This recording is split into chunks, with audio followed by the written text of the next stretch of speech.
आए एक छोटा सा जादू दिखाऊं। अगर मैं तुमसे ये बोलूं कि ये जो आवाज आ रही है, साउंड आ रहा है, हाँ जैसे तुम्हारे स्कूल की छुट्टी होती है ना, ऐसा साउंड आता है ना। अगर मैं ये बोलूं कि ये जो साउंड है ये मैं इस पे बजाऊंगा तो, बट तुम्हें साउंड आएगा नहीं, क्या ये पॉसिबल है? मतलब मैं इस पे मारूंगा पर तुम्हें साउंड नहीं आएगा, ये पॉसिबल है क्या? अरे मैं वीडियो को म्यूट नहीं करने वाला, बट ये बिल्कुल पॉसिबल है। और वो आज ये जादू हम इसी चैप्टर के दौरान देखने वाले हैं, क्योंकि चैप्टर का नाम है साउंड, है ना। तो सबसे पहले तो हाय एवरीवन, मैं हूं आप सभी का अपना प्रशांत भैया, लेकर आ गया हूं अगले चैप्टर का वन शॉट, है ना। वो एक लाइन के साथ आज शुरुआत करते हैं। लाइन कुछ इस प्रकार है कि हल्का हो या भारी, हल्का हो या भारी, प्रशांत भैया को तो हर एक बच्चे को साइंस है पढ़ानी, है ना। तो अपना तो काम है साइंस पढ़ाना, समझाना और कॉन्सेप्ट्स को फील दिलाना। तो ये जो चैप्टर है ना, ये चैप्टर के अंदर जितने भी तुम्हारे डाउट्स है ना, भैया एम्पलीट्यूड क्या होता है, भैया फ्रीक्वेंसी क्या होता है, भैया ये नई नई चीजें आ गई, भैया इस चैप्टर में से न्यूमेरिकल भी दे रहे हैं हमारे टीचर, तो न्यूमेरिकल कैसे सॉल्व होंगे, भैया वो सोनार सिस्टम वो क्या होता है, सारे डाउट आराम से समझाऊंगा। इतने सवाल कराऊंगा, इतने सवाल कराऊंगा कि तुमने सोची नहीं होगी। और उसके साथ साथ वो सारे इंपॉर्टेंट टॉपिक, इंपॉर्टेंट क्वेश्चंस भी बताऊंगा जो कि तुम्हारे पेपर के अंदर आने वाले हैं। तो सुन लो, स्टार्ट करने जा रहा है, ठीक है। सबसे पहले तो ओहो, ये है अपना आखिरी चैप्टर। इससे पहले सारे चैप्टर की वन शॉट अपनी समाप्त हो चुकी है, जाकर देखना, प्लेलिस्ट बनी हुई है क्लास 9th की साइंस, प्रशांत भैया ने करा दी है, ठीक है। तो चलिए स्टार्ट करते हैं। कौन कौन सा टॉपिक हम इसके अंदर पढ़ने वाले हैं, तो जो सारे टॉपिक्स हैं आपके सिलेबस के अंदर हम सारे पढ़ने वाले हैं। एक टॉपिक ह्यूमन ईयर का, वो आपके सिलेबस में से हट चुका है पिछले 2 साल से पहले, तो वो जो टॉपिक है वो हम नहीं पढ़ने वाले, क्योंकि वो सिलेबस से बेटा हट चुका है। बाकी सारे टॉपिक सोनार तक अपन पूरा डिटेल में पढ़ने वाले हैं। तो क्या कहते हो, कर दी जाए शुरुआत। एनर्जी कैसा है, जोश मीटर कैसा है। देखो अपनी क्लास में एनर्जी तुम्हें मालूम है, मारता हूं मैं अगर जिसके अंदर एनर्जी नहीं होती, तो एनर्जी बेटा एकदम हाई रखनी पड़ती है अपनी, थोड़ी क्लास में एनर्जी ऐसी रखते हैं अपन, है ना। चलो स्टार्ट करते हैं। साउंड, साउंड क्या है, आवाजें, साउंड, है ना, ये होता क्या है। हम बोलते हैं ना कि यार भैया उसकी आवाज बड़ी अच्छी है ना भैया, उसकी आवाज तो मेरी कानों में आती है ना, तो मैं तो खुश हो जाता हूं, है ना। और किसी की आवाज भी तो बहुत बेकार आवाज है यार, सुनने में मजा नहीं आता, होता है ना साउंड। तो साउंड है क्या, पता है साउंड क्या है? It is a form of energy. Energy तो हमने पढ़ी है, एनर्जी पढ़ी है ना हमने। एनर्जी अलग टाइप की होती है, हीट एनर्जी होती है, इलेक्ट्रिसिटी होती है, ये सब एनर्जी है। उसी प्रकार से ये जो मैं बोल रहा हूं ना, जो तुम सुन रहे हो, ये भी एक टाइप की एनर्जी है। तो साउंड क्या होता है बेसिकली बेटा, sound is a type of what, energy which creates a sensation of hearing when it reaches to here. हमारे कानों में जाती है वो आवाज, साउंड एक एनर्जी है, कान में आएगा, जिसकी वजह से हम क्या है चीजों को सुन पाते हैं, है ना। तो साउंड क्या है, एक प्रकार की एनर्जी है। अब ये जो साउंड है ना, ये भी आपका law of conservation of energy को फॉलो करता है। भैया law of conservation of energy क्या था, ओए बताया था क्या, छोटी क्लासेस में भी पढ़ा था। बट यार भैया वो छोटी क्लासेस के अंदर तो हम मजे कर रहे थे यार, है छोटी क्लासेस के अंदर पढ़ाई कौन कर रहा था, हम तो हमारे भैया बैठ के फ्री फायर खेल रहे थे भैया, हम तो दोस्तों के साथ मजे कर रहे थे। मैंने कहा law of conservation of energy ये बोलता है energy can neither be created nor be destroyed. Energy सिर्फ ट्रांसफर हो सकती है, जैसे हीट एनर्जी के अंदर, इलेक्ट्रिक एनर्जी के अंदर और साउंड एनर्जी के अंदर, ठीक है। अगला पॉइंट क्या है, अब सवाल ये आता है कि भैया साउंड प्रोड्यूस कैसे हो रहा है। आज मैं बोल रहा हूं, मैं कैसे बोल पा रहा हूं, ये साउंड कैसे बन रहा है ना। भैया आप उस बोतल को ऐसे ऐसे मारे जा रहे थे, वो साउंड कैसे बन रहा था, ये बताओ आप तो हमें। मैं कहता हूं सुन, sound is created by what, sound is produced by vibrating objects. जब चीजें वाइब्रेट करती हैं उससे साउंड आता है। भैया ये क्या है, ये तो समझ नहीं आ पाया। मैंने कहा सुन यार, एक छोटा सा एग्जांपल लेते हैं, सबसे पहले समझते हैं वाइब्रेशन क्या होता है। हमने देखा है ना, फोन को अपन वाइब्रेट पे डाल देते हैं, वाइब्रेट मोड पे डाल दिया है ना। मम्मी से बोलते हैं मम्मी अब से ना मैं पढ़ाई लिखाई करना स्टार्ट कर रहा हूँ, स्टार्ट कर रही हूँ, तो अब से ना मैं फोन वोन साइलेंट कर देना मेरा, ठीक है ना। पढ़ाई तो तुम फिर भी नहीं करती हो, बट कोई बात नहीं। वाइब्रेशन क्या है, vibration is a rapid back and fourth movement, यानी एक ऐसी मूवमेंट जिसमें पार्टिकल पहले इधर चला, मैं उधर चला, इधर चला, मैं उधर चला, इधर चला, मैं उधर चला, ठीक है। यानी ये क्या है, एक तरह मैं ऐसे डांस वांस कर देता हूं ना, फिर बच्चे को क्लिप काट देते हैं, प्रशांत भैया डांस कर रहे थे क्लास के अंदर, समझा रहा हूं कॉन्सेप्ट, समझ ले। वाइब्रेशन क्या है, मूवमेंट है, इधर से उधर, इधर से उधर, इधर से उधर। सबसे अच्छा इसका एग्जांपल क्या है, पेंडुलम का एग्जांपल लो। मान लो ये पेंडुलम है, तुम्हारे लिए पेंडुलम लाया जाएगा, क्या कहते हो? अभी पेंडुलम नहीं है, अपने कैमरा को पेंडुलम बना दूं क्या, क्या कहते हो?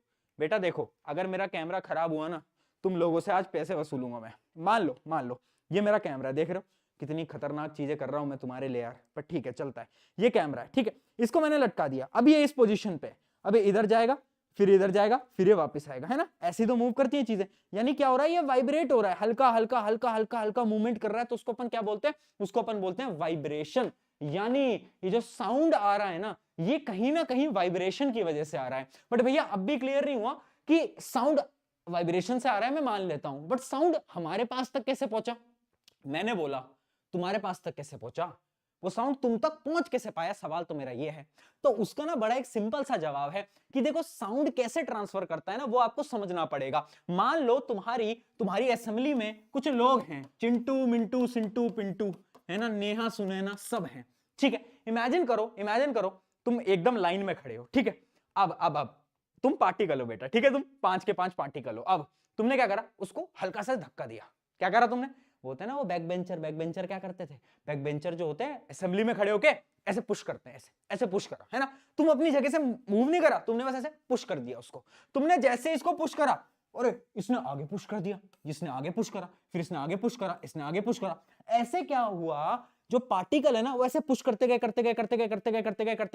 और क्या हुआ, साउंड भी ऐसे ही ट्रांसफर होता है। यानी यहां पर क्या है, हवा है, एयर है, एयर के पार्टिकल हैं, मैं बोल रहा हूं, जैसे ही मैं बोल रहा हूं वो एनर्जी एक पार्टिकल पे जा रही है, पार्टिकल उसको आगे ट्रांसफर कर रहा है, आगे ट्रांसफर कर रहा है, आगे ट्रांसफर कर रहा है, आगे ट्रांसफर कर रहा है, और वो साउंड तुम्हारे तक पहुंच पा रहा है। अगर ये समझ नहीं आया तो फिर भी एक थ्योरेटिकली समझ लो हो क्या रहा है। देखना बेटा, व्हेन, और एक सवाल बेटा पूछा जाता है कि साउंड प्रोपोगेशन, यानी प्रोपोगेशन का मतलब होता है साउंड ट्रांसफर कैसे होता है, उसका फिनोमिना बताओ, वो होता कैसे है। तुम मेरी बात, तुम्हारे स्कूल के, हाँ भाई, चाहे तू ये अपने डीपीएस का है, चाहे तू और भी किसी स्कूल, बहुत सारे स्कूलों की बात कर रहा हूँ, एक स्कूल की बात नहीं कर रहा हूँ, ठीक है ना। तू कितने ही स्कूलों का है, हम ना पिछले 5-10 साल के पेपर एनालाइज करके बैठते हैं बेटा, लेक्चर बनाने से पहले, तो हमें पता होता है कि कौन सा टॉपिक कहाँ आने वाला है, समझो इस बात को। इसलिए बोल रहा हूं, ये जो है ना प्रोपोगेशन, साउंड प्रोपोगेशन में पूछा जाता है कि साउंड कैसे प्रोपोगेट करता है, तो इसका जो आंसर है वो क्या होता है, पहला स्टेप इसमें होता है व्हेन अ ऑब्जेक्ट वाइब्रेट्स, जब ऑब्जेक्ट क्या है, वाइब्रेट करता है, तो क्या करता है, एयर पार्टिकल को भी वो वाइब्रेट कराने पे मजबूर कर देता है। फिर क्या होता है, these vibrating air particle exerts force, यानी एक दूसरे पे क्या करते हैं, फोर्स लगाते हैं, जिसकी वजह से एक मोशन हो जाता है, एक मूवमेंट हो जाता है, और this chain reaction continues throughout the medium, transferring the disturbance until it reaches to our ear. यानी जब तक ये हमारे कान तक नहीं पहुंचती, जब तक ये आगे बढ़ती जाती और कहां तक, हमारे कान तक पहुंच जाती है और हमें सुनाई दे जाती है, हम कहते हैं वाह भैया वाह, है वाह भैया वाह, क्या बात है, ठीक है। और याद रखना, ये जो डिस्टरबेंस होता है ना, caused by vibration that travels through the medium, हो किसकी मदद से रहा है, मीडियम की मदद से। अगर यहां एयर नहीं होती तो क्या मैं बोल पाता, हाँ या ना में जवाब दो। भैया एयर नहीं होती तो आप बोल नहीं पाते क्या, मैंने कहा नहीं बोल पाता, यही तो साइंस है। और इसी को ही हम आगे अभी डीपली पढ़ने वाले हैं, तो टेंशन नहीं लेनी है, ठीक है। चलो भाई, चिंटू मिंटू सिंटू की कहानी खत्म करते हैं, आगे बढ़ते हैं। अब देखो, ठीक है, ये तो समझ गए कि साउंड प्रोपोगेट कैसे करता है, बट पता है तुम्हें, जो साउंड है ना वो वेव की फॉर्म में ट्रैवल करता है।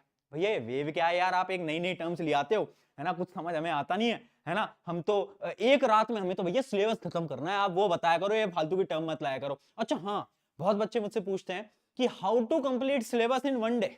मेरे पे एक बहुत अच्छी ट्रिक है जिसमें तुम एक दिन में अपना पूरा का पूरा सिलेबस खत्म कर सकते हो। ट्रिक दिखाऊं, देखो, सबसे पहले आपको क्या करना है, अपनी नोटबुक को लाना है, जैसे कि मैं आपके सामने अभी नोटबुक लेकर आता हूं, ठीक है। जैसे कि मान लो ये अपनी एक नोटबुक है ना, इस नोटबुक को रखा ऐसे, अपनी आपको सारे के सारे क्या करना है, अपने सिलेबस को अपने हाथ में रखना है, ठीक है। उसके बाद आपको क्या करना है, एक ब्लैंकेट या फिर एक ऐसे मेरी तरह जैकेट को लेना है और उस जैकेट को ऐसे इसके ऊपर पूरी तरीके से कवर कर देना है। तो बेटा ऐसे तुम 1 मिनट के अंदर अपने पूरे के पूरे सिलेबस को कवर कर सकते हो।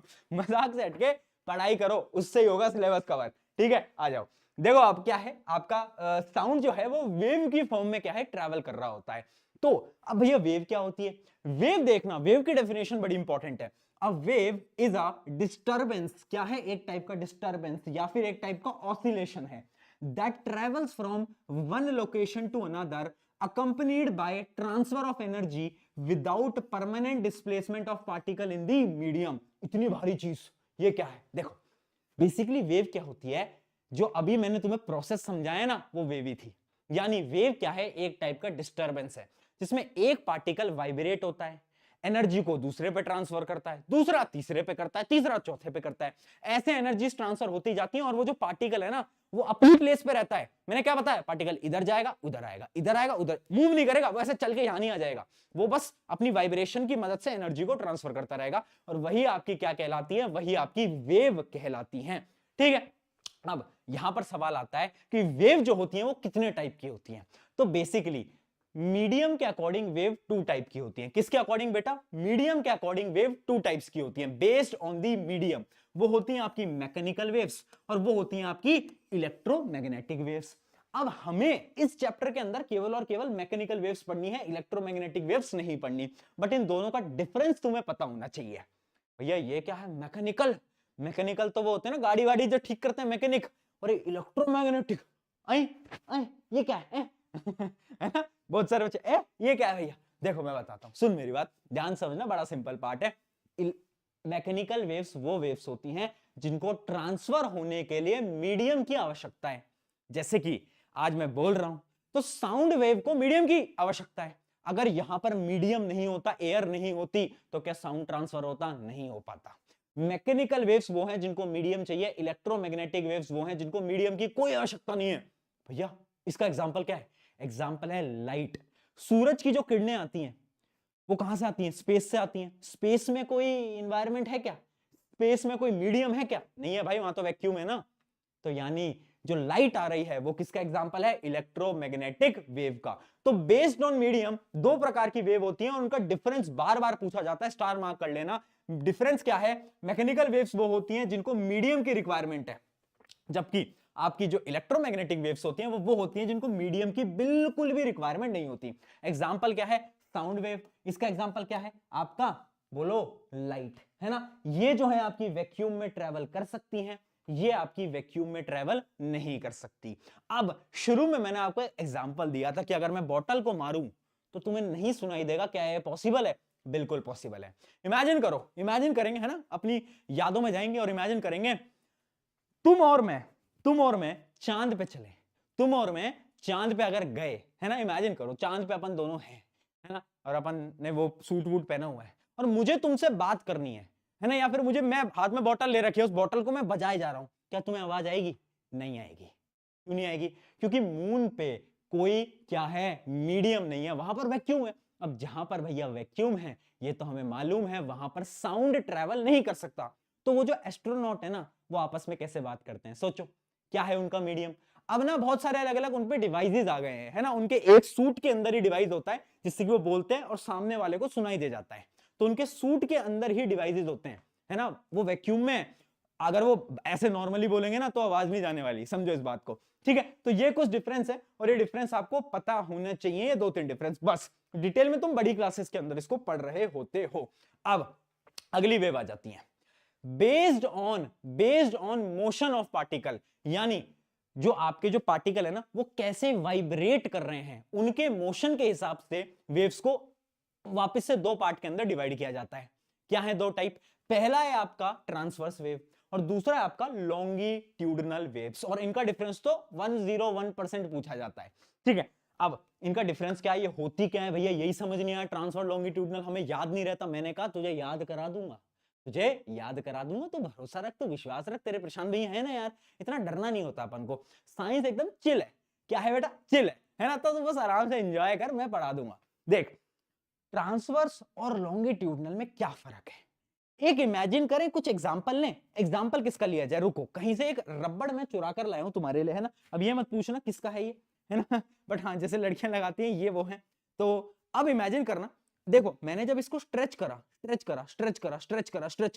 ठीक है, अब मैंने इसको छोड़ दिया, मैंने इसको क्या करा, स्ट्रेच करा, मैंने इसको छोड़ दिया, मैंने इसको स्ट्रेच करा, मैंने छोड़ दिया। अब क्या इसके बीच में भी एक वेव बनी, बिल्कुल बनी। नहीं आया समझ में, एक और एग्जांपल लेते हैं। अब मैं एक स्प्रिंग भी ले आता हूं यार तुम्हारे लिए, एक छोटी सी स्प्रिंग है, आई होप ये दिख जाए, आई होप ये दिख जाए। देखो ये स्प्रिंग आप देख पा रहे हो, ये स्प्रिंग आप देख पा रहे हो। अब देखो स्प्रिंग को अगर मैं प्रेस करूंगा, मुझे नहीं पता तुम्हें दिख रहा है नहीं दिख रहा, स्प्रिंग को अगर मैं प्रेस करूंगा, अच्छा छोटा, ज्यादा ही छोटा हो गया, कोई बात नहीं, स्प्रिंग को अगर मैं प्रेस करता हूं ये वापस से खुल जाती है, प्रेस करता हूं वापस से खुल जाती है, हाँ या ना। क्या ये भी एक टाइप की वेव है, बिल्कुल एक टाइप की वेव है। तो ऐसे अलग अलग टाइप की वेव होती है। एक और टाइप की वेव होती है, उसको मैं करके दिखा देता हूं ऐसे डांस करते थे डांसर, डांसर नहीं करते, ये भी क्या है, ये भी एक टाइप की वेव हो गई। अब अकॉर्डिंग टू द मोशन हमने वेव को दो पार्ट में डिवाइड करा है, कौन कौन से, ट्रांसवर्स और लॉन्गिट्यूडनल। एक मिनट पानी पी लेता हूं। हाँ तो देखो क्या बता रहा था मैं तुम्हें, लॉन्गिट्यूडनल और ट्रांसवर्स। अब ये जो लॉन्गिट्यूडनल वेव होती है ना, ये पता है कौन सी होती है, जैसे कि मेरा स्प्रिंग था, स्प्रिंग में क्या हुआ बेटा, स्प्रिंग के अंदर जो पार्टिकल थे ना वो उसी डायरेक्शन में जा रहे थे जिस डायरेक्शन में मूवमेंट हुआ। यानी इमेजिन करो वो जो मैंने आपको शुरू में एक एग्जांपल भी दिया था, किसका, वो एक लाइन के अंदर बच्चे खड़े हुए हैं, तुम असेंबली लाइन के चिंटू मिंटू सिंटू खड़े हुए हो, अब तुमने एक को धक्का दिया, दूसरे को दिया, तीसरे, तो जो वाइब्रेशन हो रहा है ना वो भी मोशन के डायरेक्शन में हो रहा है। मैंने आपको बताया था ना कि ये चिंटू मिंटू सिंटू विंटू इन्होंने इधर वाइब्रेट करा, इधर वाइब्रेट करा, इधर वाइब्रेट करा, तो मोशन जो हुआ ना वेव का वो भी सेम डायरेक्शन में हुआ है ना। तो यानी जब वाइब्रेशन और मोशन आपस में स्ट्रेट हैं, सेम हैं, तो मैं क्या बोलूंगा, तो मैं उसको बोलूंगा लॉन्गिट्यूडनल वेव। यानी ये गया, ये गया, ये गया, ये गया, ये गया, ये गया, ये गया, ये गया, ये गया, ऐसे दोनों एक डायरेक्शन में। अब बात करते हैं किसकी, आपकी ट्रांसवर्स वेव की।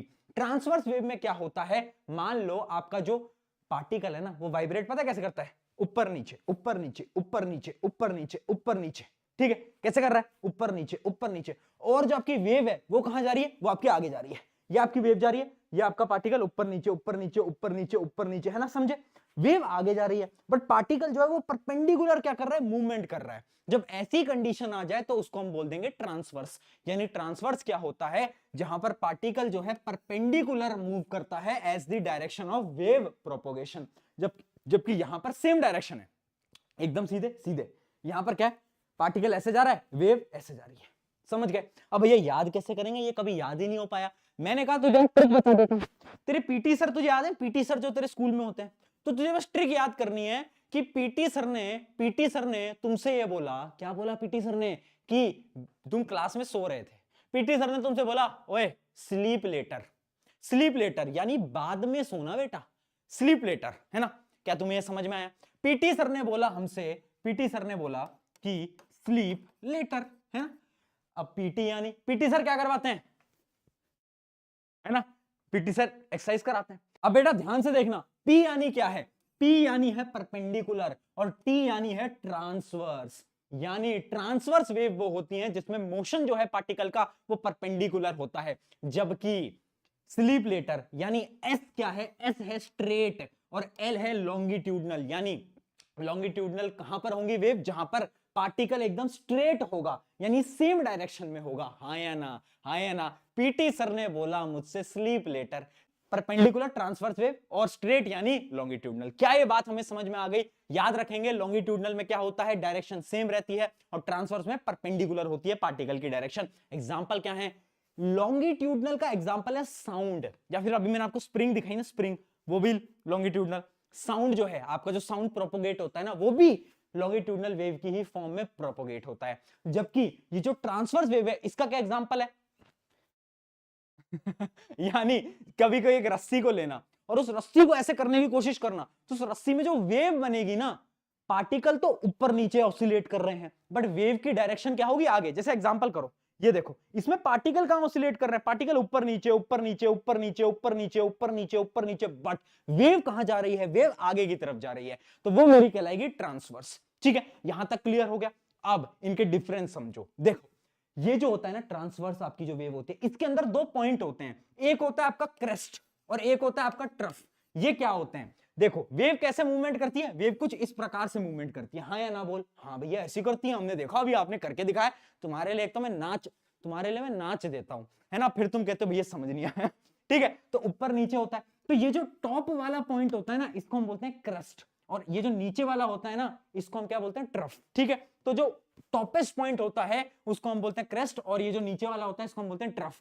जबकि जो आपकी लॉन्गिट्यूडनल वेव्स होती है ना, उनके अंदर क्रस्ट ट्रफ कुछ नहीं होता, क्योंकि उसके अंदर पार्टिकल का अपर नीचे मोशन ही नहीं है, ऊपर नीचे थोड़ी ना जा रहे हैं पार्टिकल। तो इसके अंदर क्या होता है, इसके अंदर दो चीजें होती हैं, एक होता है आपका high pressure area, high pressure. देखो जब भी हम चिंटू मिंटू सिंटू का एग्जांपल लेते हैं, एक ने एक को धक्का दिया तो उस समय पर प्रेशर हाई हुआ, ठीक है, फिर चिंटू ने मिंटू को धक्का दिया, प्रेशर हाई हुआ, अब वो वापस से इधर आ गया, तो प्रेशर वापस से कम हो गया। यानी यहां पर दो एरिया होते हैं, एक होता है हाई प्रेशर एरिया, एक होता है लो प्रेशर एरिया। और जो हाई प्रेशर एरिया होता है उसको बोलते हैं हम क्या, कंप्रेशन। क्या बोलते हैं, कंप्रेशन, जहां पर हाई क्या है, प्रेशर है। जबकि जो लो प्रेशर होता है उसको हम बोलते हैं रेयर फ्रैक्शन।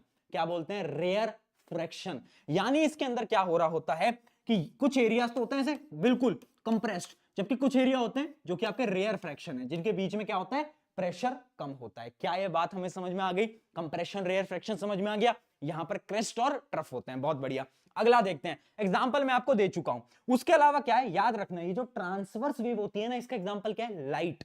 और लाइट जो होती है ना, उसको मीडियम की आवश्यकता नहीं होती। तो ट्रांसवर्स वेव वो वेव्स भी होती हैं जिनको मीडियम की कोई रिक्वायरमेंट नहीं होती, बट इनको मीडियम की रिक्वायरमेंट होती है, क्योंकि इसका एग्जांपल क्या है, साउंड। हाँ बहुत बढ़िया, तो इनको क्या होगी, रिक्वायरमेंट होगी। ठीक है, ये कुछ आपके डिफरेंसेस थे, 3-4 डिफरेंसेस याद कर लेना, काम आपका बन जाएगा। आई होप ये क्लियर हो गया होगा सारा का सारा। जैसे आप देख सकते हो, ये आपकी ट्रांसवर्स वेव है ना। याद करने का तरीका क्या है, पीटी सर ने बोला sleep later, PT PT perpendicular यानी ट्रांसवर्स, और क्या लॉन्गिट्यूडनल यानी स्ट्रेट। ठीक है, और ये है आपकी क्या, लॉन्गिट्यूडनल वेव, जिसमें आप देख सकते हो कि स्प्रिंग है, यहां पर कंप्रेशन है, कहीं पर कंप्रेशन है, वापस से क्या हो रहा है आपका, rarefaction, compression rarefaction. बहुत बढ़िया, आई होप यहां तक क्लियर हो गया होगा। अगर नहीं हुआ है तो एक डायग्राम और देखो। जैसे कि देख सकते हो आप, जब भी एक स्पीकर एक साउंड को बाहर निकालता है, आपके घर में स्पीकर है ना, तो देखो पार्टिकल कैसे वाइब्रेट हो रहे हैं। कभी पार्टिकल जो है वो प्रेशर हाई हो जा रहा है, ये क्या कहलाएगा, कंप्रेशन। फिर प्रेशर कम हो जा रहा है, डेंसिटी कम हो जा रही है, तो तब क्या हो जाएगा, rarefaction, compression rarefaction, compression rarefaction, compression rarefaction. ऐसे आपके साउंड के पार्टिकल ट्रेवल कर रहे होते हैं। क्या ये बात यहां तक समझ में आ गई। अब भैया साउंड जो है वो एक प्रकार की लॉन्गिट्यूडनल वेव है। सवाल पूछा जाता है क्यों, why is sound called a longitudinal wave. है प्रशांत भैया ने तो इतना ही बताया था कि sound is a longitudinal wave. आए स्कैम हो गया हमारे साथ, हमको ये तो बताया नहीं why sound is a longitudinal wave. अरे भाई सिंपल सी बात है, because particle of sound vibrates in the same direction of the motion. वो सेम डायरेक्शन में मोशन में जाते हैं, इस वजह से उन्हें क्या बोला जाता है, लॉन्गिट्यूडनल वेव्स बोला जाता है। उसमें कंप्रेशन होता है, रेयर फ्रैक्शन होता है, कंप्रेशन होता है, रेयर फ्रैक्शन होता है। बस इतनी सी चीज तुम्हें लिख के आनी थी, और उसमें तुम घबरा जाते हो। तो ऐसे सवाल आते हैं पेपर में, डरा मत करो, है ना, बुलंद बनो, एकदम डरना नहीं है। मेरा एक दोस्त हुआ करता था, वो क्लास में नहीं होता एक दोस्त सिग्मा, है ना, तुम मत करना क्लास में। उसने क्या करा, एक बार क्लास में मैम ने उससे बोला, इधर आओ, उसका नाम नहीं बताऊंगा, रोहित। उसको उसको बुलाया और बोला, रोहित तुम्हारे बाल बहुत बढ़ गए हैं। तो रोहित ने पता है क्या जवाब दिया, रोहित ने बाल में हाथ डाल के बोला, मैम अच्छे लग रहे हैं ना, थैंक यू। तो वो अलग लेवल का था, वो अलग बात है। फिर उसके बाद मैम ने उसे क्लास से बाहर निकाल दिया, बट ठीक है ना। तो देखो अब एक एग्जांपल लेते हैं, साउंड कैसे प्रोड्यूस करी जाती है। तो एक इंस्ट्रूमेंट होता है जिसको अपन बोलते हैं ट्यूनिंग फॉर्क। क्या बोलते हैं, ट्यूनिंग फॉर्क। ये एक टाइप का इंस्ट्रूमेंट है, आपकी लैब्स में भी होता है, ऐसे लोहे टाइप का होता है। तो जब हम इसको ऐसे कंप्रेस करते हैं, इसमें ऐसे मारते हैं तो साउंड आता है। अब साउंड कैसे आएगा, इसके पार्टिकल हिलने लगेंगे, है ना, ट्यूनिंग फॉर्क के पार्टिकल क्या होंगे, हिलने लगेंगे। अब जब इसके पार्टिकल हिलने लगेंगे, मूव करने लगेंगे, तो बेटा क्या होगा, जब इसके पार्टिकल ऐसे आगे की तरफ जाएंगे तो जो एयर के पार्टिकल है उनको वो कंप्रेस कर देंगे। देख सकते हो यहां पर क्या हुआ, कंप्रेशन। जब इसके पार्टिकल ऐसे आगे गए तो इसने एयर को कंप्रेस कर दिया, ठीक है। और जब इसके पार्टिकल अंदर की तरफ आए तो इसने एयर को क्या कर दिया, एक्सपैंड कर दिया। तो क्या हुआ, compression rarefaction, compression rarefaction. उसकी मदद से क्या होता है, साउंड जो है ट्रैवल करता जाता है। तो ये एक क्या है, एग्जांपल है आपकी एनसीईआरटी का डायग्राम है ट्यूनिंग फॉर्क का। तो डायग्राम जरूर एक बार पढ़ लेना, बड़ा सिंपल सा है, बट इसको याद भी कर लेना। ट्यूनिंग फॉर्क का कभी डायग्राम पूछ लिया जाए, ज्यादा नहीं पूछा जाता, बट फिर भी बता रहा हूं, ठीक है। चलिए अब एक एक्टिविटी बड़ी इंपॉर्टेंट है ना, एक एक लाइन नहीं छोड़ेंगे अपन एनसीईआरटी की। एक्टिविटी बोलती है कि sound needs a medium to travel, prove करके बताओ। तो कुछ नहीं करना है, तुम्हें बोलना है कि हमने क्या लिया, एक ट्यूब ली, उसके अंदर हमने क्या करा, एक अलार्म क्लॉक डाल दी, क्या कर दी, एक बेल लगा दी। क्या लगा दी बेटा, एक बेल लगा दी, ठीक है। अब उस जार के अंदर में से क्या करा, मैंने सारी एयर को खींच लिया। यानी अब वो जार जो है ना, वो वैक्यूम बन चुका है, उसके अंदर हवा ही नहीं है। जब किसी चीज में बेटा हवा नहीं होती तो क्या होता है ना, जब किसी चीज में हवा नहीं होती तो खाली हो जाती है, यानी कोई मीडियम नहीं है। और जब तुमने इस बेल को चलाया तो पता क्या हुआ, साउंड या तो आई नहीं, और आई तो बहुत थोड़ी सी साउंड आई। क्यों, क्योंकि अब इसके अंदर क्या है, मीडियम नहीं है, और जब भी साउंड को मीडियम नहीं मिलता तो साउंड बोलता है भैया जी मुझे माफ करो भैया, हमसे नहीं हो पाएगा, हम ट्रैवल नहीं कर पाएंगे भैया, बिना मीडियम के तो हम क्या ही कर लेंगे जीवन में। तो बेचारा साउंड ट्रैवल नहीं कर पाता बिना मीडियम के।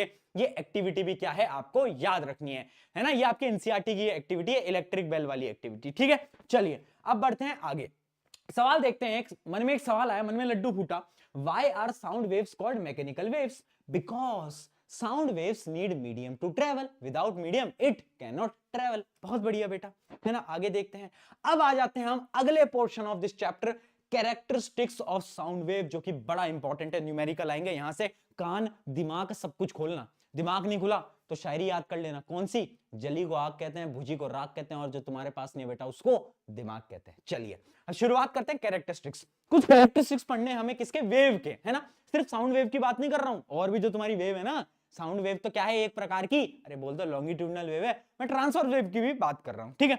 चलिए तो देखते हैं, कुछ कैरेक्टरिस्टिक्स पढ़ते हैं। सबसे पहला कैरेक्टरिस्टिक्स है फ्रीक्वेंसी। फ्रीक्वेंसी को अपन कैसे लिखते हैं, उसकी शॉर्ट फॉर्म है ये एक सिंबल होता है, ठीक है। वी नहीं होता बेटा, बच्चों को लगता है वी है, ये वी नहीं है, ये वी को थोड़ा सा तो घुमा देते हैं, है ना, ये इसको हम न्यू बोलते हैं वैसे, बट हाँ ये फ्रीक्वेंसी का क्या होता है, एक सिंबल होता है, हम ऐसे फ्रीक्वेंसी को रिप्रेजेंट करते हैं। बहुत सारी किताबों में छोटा एफ ऐसे भी लिख देते हैं, है ना, छोटे एफ से भी रिप्रेजेंट करते हैं, कंफ्यूज नहीं होना। अब ये फ्रीक्वेंसी होती क्या है ये बताओ।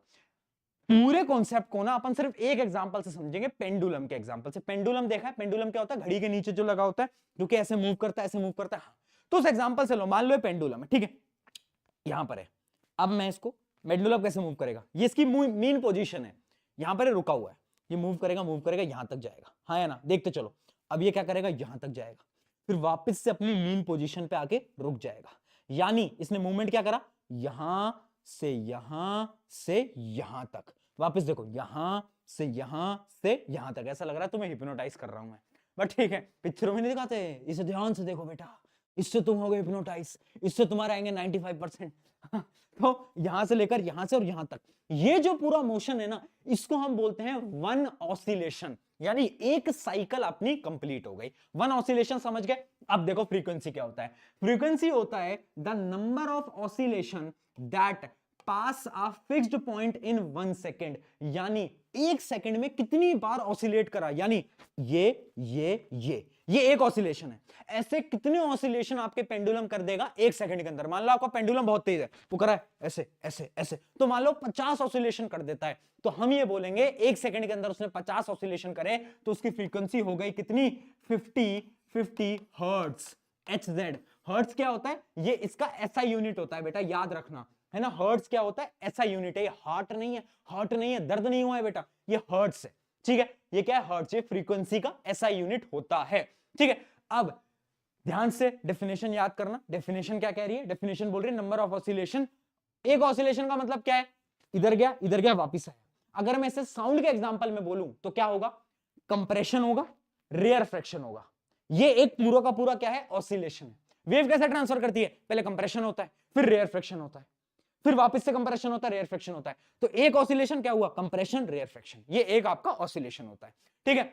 अब ये समझ गए फ्रीक्वेंसी क्या होती है। अब तुमने एक टर्म सुनी होगी, पिच। पिच क्या होती है भैया, साउंड पिच का मतलब क्या होता है, तो याद रखना पिच क्या होता है, how brain interprets the frequency. बोलते हैं ना, इसकी जो आवाज है ना, ये हाई पिच है, इसकी आवाज लो पिच है। जैसे तुम्हारी मम्मी जब सुबह तुम्हें डांटती हैं, जब तुम नींदों में हो, तुम ख्वाबों में हो, तुम सो रहे हो, तुम कह रहे हो आज स्कूल कैसे नहीं जाऊं, मैं कुछ बहाना सोच लेता हूं, तभी तुम्हारी मम्मी आती है, ओए उठ जा। तो उनकी जो क्या है, उनके जो गले के जो आती है ना आवाज, उसकी जो क्या है, पिच जो है वो बहुत हाई होती है। और ऐसा बोला भी जाता है जो फीमेल होती है उनकी पिच हाई होती है, जबकि जो आपके पापा डांटते हैं तो उनकी आवाज थोड़ी भारी होती है, वो बोलते हैं ओए मोहित क्यों नहीं करा तूने, ऐसे बोलते हैं। तो यानी उनकी जो पिच है वो लो है। तो हाई पिच और लो पिच का कैसे पता चलेगा, तो हाई पिच का ये मतलब है कि फ्रीक्वेंसी ज्यादा है। हाई पिच का क्या मतलब है, higher the frequency higher the pitch, और lower the frequency lower the pitch. Humans के अंदर फीमेल की थोड़ी सी पिच हाई होती है, क्यों, क्योंकि उनकी फ्रीक्वेंसी ज्यादा होती है गले की, जबकि मेल की फ्रीक्वेंसी कम होती है, इस वजह से उनकी पिच लो होती है, ठीक है। और हाई पिच को हम ये भी बोलते हैं कि वॉइस के अंदर श्रिलनेस है, बोलते हैं ना वॉइस थोड़ी सी चुभ रही है, श्रिल वॉइस है है ना, तो वो होता है आपका हाई पिच साउंड। ठीक है, एग्जांपल क्या है, वायलिन, वायलिन बजाते हैं ना तो उसकी पिच बहुत हाई होती है तो कानों में चुभते भी है वायलिन, है ना। मैं किसी आर्टिस्ट को मजाक नहीं उड़ा रहा हूं, मुझे नहीं आता वायलिन बजाना, ठीक है, बट मैं बता रहा हूं, बस एग्जाम्पल दे रहा हूं। ठीक है, चलिए अगला, फ्रीक्वेंसी समझ आ गया है, फ्रीक्वेंसी भैया हमें एकदम क्लियर हो गया है, हाँ कि ना, बिल्कुल हो गया। चलिए अगला पॉइंट देखो, अगला पॉइंट क्या है, अगला है आपका टाइम पीरियड। टाइम पीरियड क्या है, फ्रीक्वेंसी समझ आया ना, तो टाइम पीरियड भी बड़ा सिंपल है। टाइम पीरियड ये बोलता है the time taken to complete one oscillation, एक ऑसिलेशन को कंप्लीट करने के लिए जो समय लग रहा है ना, जो समय लग रहा है उसको हम क्या बोलेंगे, उसको हम बोलेंगे क्या, टाइम पीरियड। और उसको हम रिप्रेजेंट करते हैं बड़े वाले टी से, याद रखना बड़ा वाला टी, छोटा वाला टी नहीं, बड़ा वाला टी। ठीक है, तो क्या है आपका टाइम पीरियड कि एक ऑसिलेशन, यानी यहां से यहां तक, ये जो है ओवरऑल, इसको हम बोलेंगे क्या है आपका टाइम पीरियड। ठीक है, time taken to complete one oscillation, कितना समय वो लग रहा है। और अगर हम यहां साउंड की बात करें तो क्या है, एक ऑसिलेशन क्या है, कंप्रेशन रेयरफेक्शन, ये क्या है, ये पूरा का पूरा एक ऑसिलेशन है। तो ये एक ऑसिलेशन करने में कितना समय लग रहा है, वो अपना क्या कहलाएगा, टाइम पीरियड। अब एक फॉर्मूला याद रखना कि time period is equals to 1/f। ये 1/f क्या है, इसको अपन लिख सकते हैं क्या, अरे बोल दो यार, 1 फ्रीक्वेंसी। क्या है, 1 आपकी फ्रीक्वेंसी। ठीक है भैया, ये क्या तरीका है, time period is inversely proportional to frequency, ये क्या है, मुझे समझ नहीं आया। देखो बेटा ध्यान से समझना, अगर इमेजिन करो दो लड़के हैं, ठीक है, मान लो मैं रेस में भाग रहा हूं, है ना, और मेरी जो स्पीड है वो ज्यादा है, तो मुझे रेस कंप्लीट करने में टाइम कम लगेगा, हाँ या ना बोले यार, बिल्कुल लगेगा। सिमिलरली जिस पार्टिकल की फ्रीक्वेंसी ज्यादा है, जो जल्दी जल्दी भाग रहा है, जो जल्दी जल्दी भाग रहा है, उसको टाइम कम लगेगा या नहीं लगेगा, हाँ ना यार बोलना। अगर मैं रेस भाग रहा हूं, मेरी स्पीड ज्यादा है, तो मुझे टाइम कम लगेगा। सिमिलरली जिस पार्टिकल की फ्रीक्वेंसी ज्यादा है, ऑब्वियस सी बात है, उसको टाइम जो है, उसका जो टाइम पीरियड होगा वो ऑटोमेटिकली कम हो जाएगा। और यहीं पर ही तुम्हारे पेपर के अंदर एक बार सवाल पूछा गया था, दो पार्टिकल हैं, एक पार्टिकल की फ्रीक्वेंसी दूसरे से ज्यादा है, तो ये बताओ टाइम पीरियड किसका कम होगा, जिसकी फ्रीक्वेंसी ज्यादा, उसका टाइम पीरियड उतना कम। क्या है फॉर्मूला समझ में आया, बहुत बढ़िया। चलिए, है ना, और टाइम पीरियड का यूनिट क्या होता है, ऑब्वियस सी बात है सेकंड्स। क्या होता है बेटा, सेकंड्स, क्योंकि टाइम जो है वो तो हमेशा सेकंड के अंदर ही काउंट करते हैं। एक सवाल देख लेते हैं, a tuning fork produces a sound wave of frequency 500 hertz, calculate the time period. Time period निकाल दो बेटा फटाफट से, कैसे निकालोगे, आपको पता है टाइम पीरियड क्या होता है, 1/फ्रीक्वेंसी, फ्रीक्वेंसी कितनी है 1/500। ठीक है, तो अब इसको फटाफट से एक बार सॉल्व करो, तुम्हारी मैथ आई होप मुझसे तो अच्छी है ना। यही आंसर आ रहा है क्या, 0.002, बताओ जरा, यही आ रहा है क्या, हाँ यही आ रहा होगा, 0.002 सेकेंड्स, ये है हमारा क्या आंसर, है ना। डिवाइड कर लिया तो ये आपका आंसर आ जाएगा। बस ऐसे नॉर्मल लल्लू लल्लू से सवाल आते हैं और तुम कहते हो भैया समझ नहीं आया, है ना। बताओ डन है यहां तक सब। चलिए अब पढ़ते हैं अगला टॉपिक जो कि है एम्पलीट्यूड के बारे में। एम्पलीट्यूड क्या होता है देखना बेटा, अब उसी एग्जांपल पे आते हैं पेंडुलम के में, ठीक है, वापस से हिप्नोटाइज होने के लिए तैयार हो जाओ। देखो एम्पलीट्यूड क्या है, ये मेरा पेंडुलम था, ये यहां जा रहा था, है ना, इस हाइट पे जा रहा था ऊपर। इमेजिन करो अगर ये और ऊपर जाता, है ना, और ऊपर जाता, तो ये जो हाइट है ना, जितनी हाइट पे वो जा रहा है वही उसका एम्पलीट्यूड है, कि मैक्सिमम डिस्टेंस वो कितना जा रहा है। पहले वो इतना जा रहा था, अब इधर भेज दिया, अब इधर भेज दिया, तो ज्यादा एम्पलीट्यूड किसका हुआ, जितना वो ज्यादा दूर गया। तो एम्पलीट्यूड कहलाता है maximum displacement of a particle from their equilibrium position. Equilibrium यानी मीन पोजीशन, अभी आपको पता है ना मीन पोजीशन, मीन पोजीशन से जितना दूर पार्टिकल जाएगा वो जो डिस्प्लेसमेंट है ना वो कहलाएगा आपका एम्पलीट्यूड। क्या कहलाएगा, एम्पलीट्यूड। जैसे कि दो वेव हैं, मान लो एक तो अपनी वेव ऐसी है, ठीक है, एक वेव ऐसी है मान लो, और दूसरी वेव थोड़ी ऐसी ऊंची सी है, थोड़ी ऐसी ऊंची है, तो कौन सी वेव का एम्पलीट्यूड ज्यादा है, इसका, नीचे वाले का, क्योंकि इसकी जो हाइट है, जो उसका डिस्प्लेसमेंट है वो क्या है, वो ऑटोमेटिकली ज्यादा है।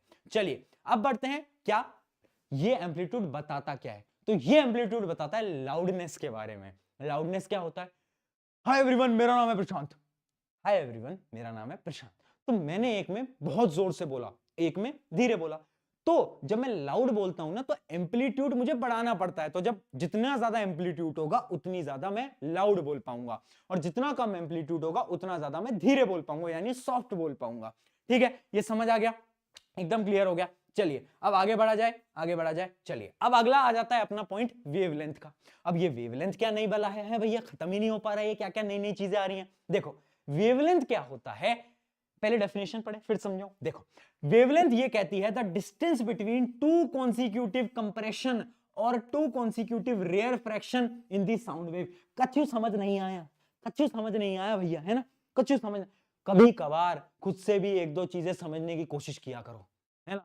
मतलब मेरे को समझ नहीं आता, एक दो बच्चे क्या करते हैं मैं बताता हूं तुम्हें। एक दो बच्चे करते हैं, जब मैं क्वेश्चन सॉल्व करा रहा हूं, मान लो मैंने छोटी सी गलती कर दी, है ना, पॉइंट में आंसर थोड़ा सा गलत निकाल दिया, कैलकुलेशन में गलती कर दी, तो अरे भैया ये क्या कर दिया, अरे भैया अरे गलत है यार, गलत है यार, नहीं नहीं नहीं, अरे भैया एकदम गलत यार, ये क्या कर रहे हो यार भैया, यार ये तो बहुत बहुत गलत कर दिया तुमने, तो पाप ही कर दिया यार, गलत गलत बता रहे हो यार तुम यार, हमें कैलकुलेशन मिस्टेक है। और तभी मैं एक क्वेश्चन दे दूं या फिर कुछ बोल दूं कि इसको खुद से समझना है? ये क्या होता है भैया, खुद से कौन समझता है? हम दिमाग, दिमाग क्या होता है भैया? दिमाग तो कुछ नहीं होता, हम में तो है ही नहीं, है ना। तो भाई ये सब करना बंद कर दो, ठीक है। जब कुछ लाइन खुद से भी समझने की कोशिश किया करो, है ना। गलतियां तो तुम बहुत निकालते हो। आ जाओ, अब नहीं समझ पा रहे मैं समझा देता हूं। वेवलेंथ क्या होता है? देखो बेसिकली आपकी वेव, मैंने बताया ना, ये पॉइंट होता है क्रस्ट और ये होता है ट्रफ, ठीक है। अब देखो कॉन्सिक्यूटिव क्रस्ट या फिर कॉन्सिक्यूटिव ट्रफ के बीच का जो डिफरेंस है ना, उनको अपन बोलते हैं क्या? आपकी वेवलेंथ। यानी ये क्रस्ट का पॉइंट है और ये दूसरे क्रस्ट का पॉइंट है ना, इनके जो बीच का ये जो डिस्टेंस है ना, ये जो डिस्टेंस है ये मेरा कहलाता है वेवलेंथ। या फिर कॉन्सिक्यूटिव ट्रफ, यानी एक ट्रफ ये रहा एक ये रहा, इन दोनों के बीच का ये जो डिस्टेंस है ये मेरा कहलाएगा क्या? ये मेरा कहलाएगा आपका वेवलेंथ। अच्छा ये तो हो गया हमारी कौन सी वेव। अरे ऐसी कौन सी वेव जाती हैं बोल दो भाई? Up down up down. PT sir बोलो परपेंडिकुलर कौन सी जाती है? Transverse wave. तो ये तो ट्रांसवर्स वेव का एग्जांपल है। अब अगर मैं बात करूं किसका, अपनी जो लॉन्गिट्यूडनल वेव होती है, लॉन्गिट्यूडनल वेव कैसे ट्रांसफर करती हैं? Compression compression, rarefaction rarefaction, compression compression compression, यहां पर कंप्रेशन हो गया वापस से, है ना, फिर आ गया रेयर फ्रैक्शन, है ना, ऐसे ट्रांसफर करती हैं। अब इस कंप्रेशन से इस कंप्रेशन तक ये जो डिस्टेंस कहलाएगा ना, ये मेरा डिस्टेंस होगा क्या? वेवलेंथ। और वेवलेंथ को ऐसे लैम्डा इस सिग्नल से रिप्रेजेंट करते हैं, सिंबल से रिप्रेजेंट करते हैं। या फिर टू कॉन्सिक्यूटिव क्या? Rarefaction. ये तो टू कॉन्सिक्यूटिव कंप्रेशन हो गए, यहां से आपका रेयर फ्रैक्शन क्या है? स्टार्ट हो रहा है। तो या तो आप यहां से यहां तक का डिस्टेंस भी ले लो, है ना, कोई फर्क नहीं पड़ता, दोनों में से कोई भी डिस्टेंस चल जाएगा। यानी टू कॉन्सिक्यूटिव रेयर फ्रैक्शन या तो टू कॉन्सिक्यूटिव कंप्रेशन, उनके बीच का जो डिस्टेंस होता है वो मेरा कहलाता है क्या? वेवलेंथ। तो ये एग्जैक्ट डेफिनेशन है वेवलेंथ। इसको हम कैसे रिप्रेजेंट करते हैं? लैम्डा से, और इसका ऐसा यूनिट होता है मीटर, क्योंकि हम डिस्टेंस को तो मीटर से काउंट करते हैं, सबको मालूम है। बहुत बढ़िया, ठीक है। क्या ये सिस्टम पूरा का पूरा समझ आ चुका है? अब यहां पर ना बहुत बार ग्राफिकल क्वेश्चन आते हैं, जैसे कि ना आपको एक वेव दे देंगे, ऐसे आपको एक वेव दे देंगे और बोलेगा कि एक ये वेव है, ठीक है, तो इसका यहां से लेकर यहां तक का जो डिस्टेंस है ना वो 2 मीटर है। और एक वेव और आपको दे देंगे, है ना, इसको भी थोड़ा बना लेते हैं, है ना, जल्दीबाजी में, चलो। और इसका जो यहां से लेकर का यहां का डिस्टेंस है वो है 5 मीटर। तो आपको ये बताना है किसकी वेवलेंथ ज्यादा है ना। वो ये नहीं बताएंगे वेवलेंथ क्या होता है, वो ये दो डायग्राम दे देंगे और बोलेंगे वेवलेंथ किसकी ज्यादा है। तो तुम्हें पता होना चाहिए कि टू कॉन्सिक्यूटिव क्रस्ट के बीच का डिस्टेंस है वही मेरा वेवलेंथ है। तो ऑब्वियस सी बात है इसका जो वेवलेंथ है वो अपना क्या होगा? ज्यादा होगा। बहुत बढ़िया। इस प्रकार के बहुत सारे सवाल यहां पर आपके पूछ रहे होते हैं। अब बढ़ते हैं अगली चीज की तरफ, जो कि आपका क्या? स्पीड।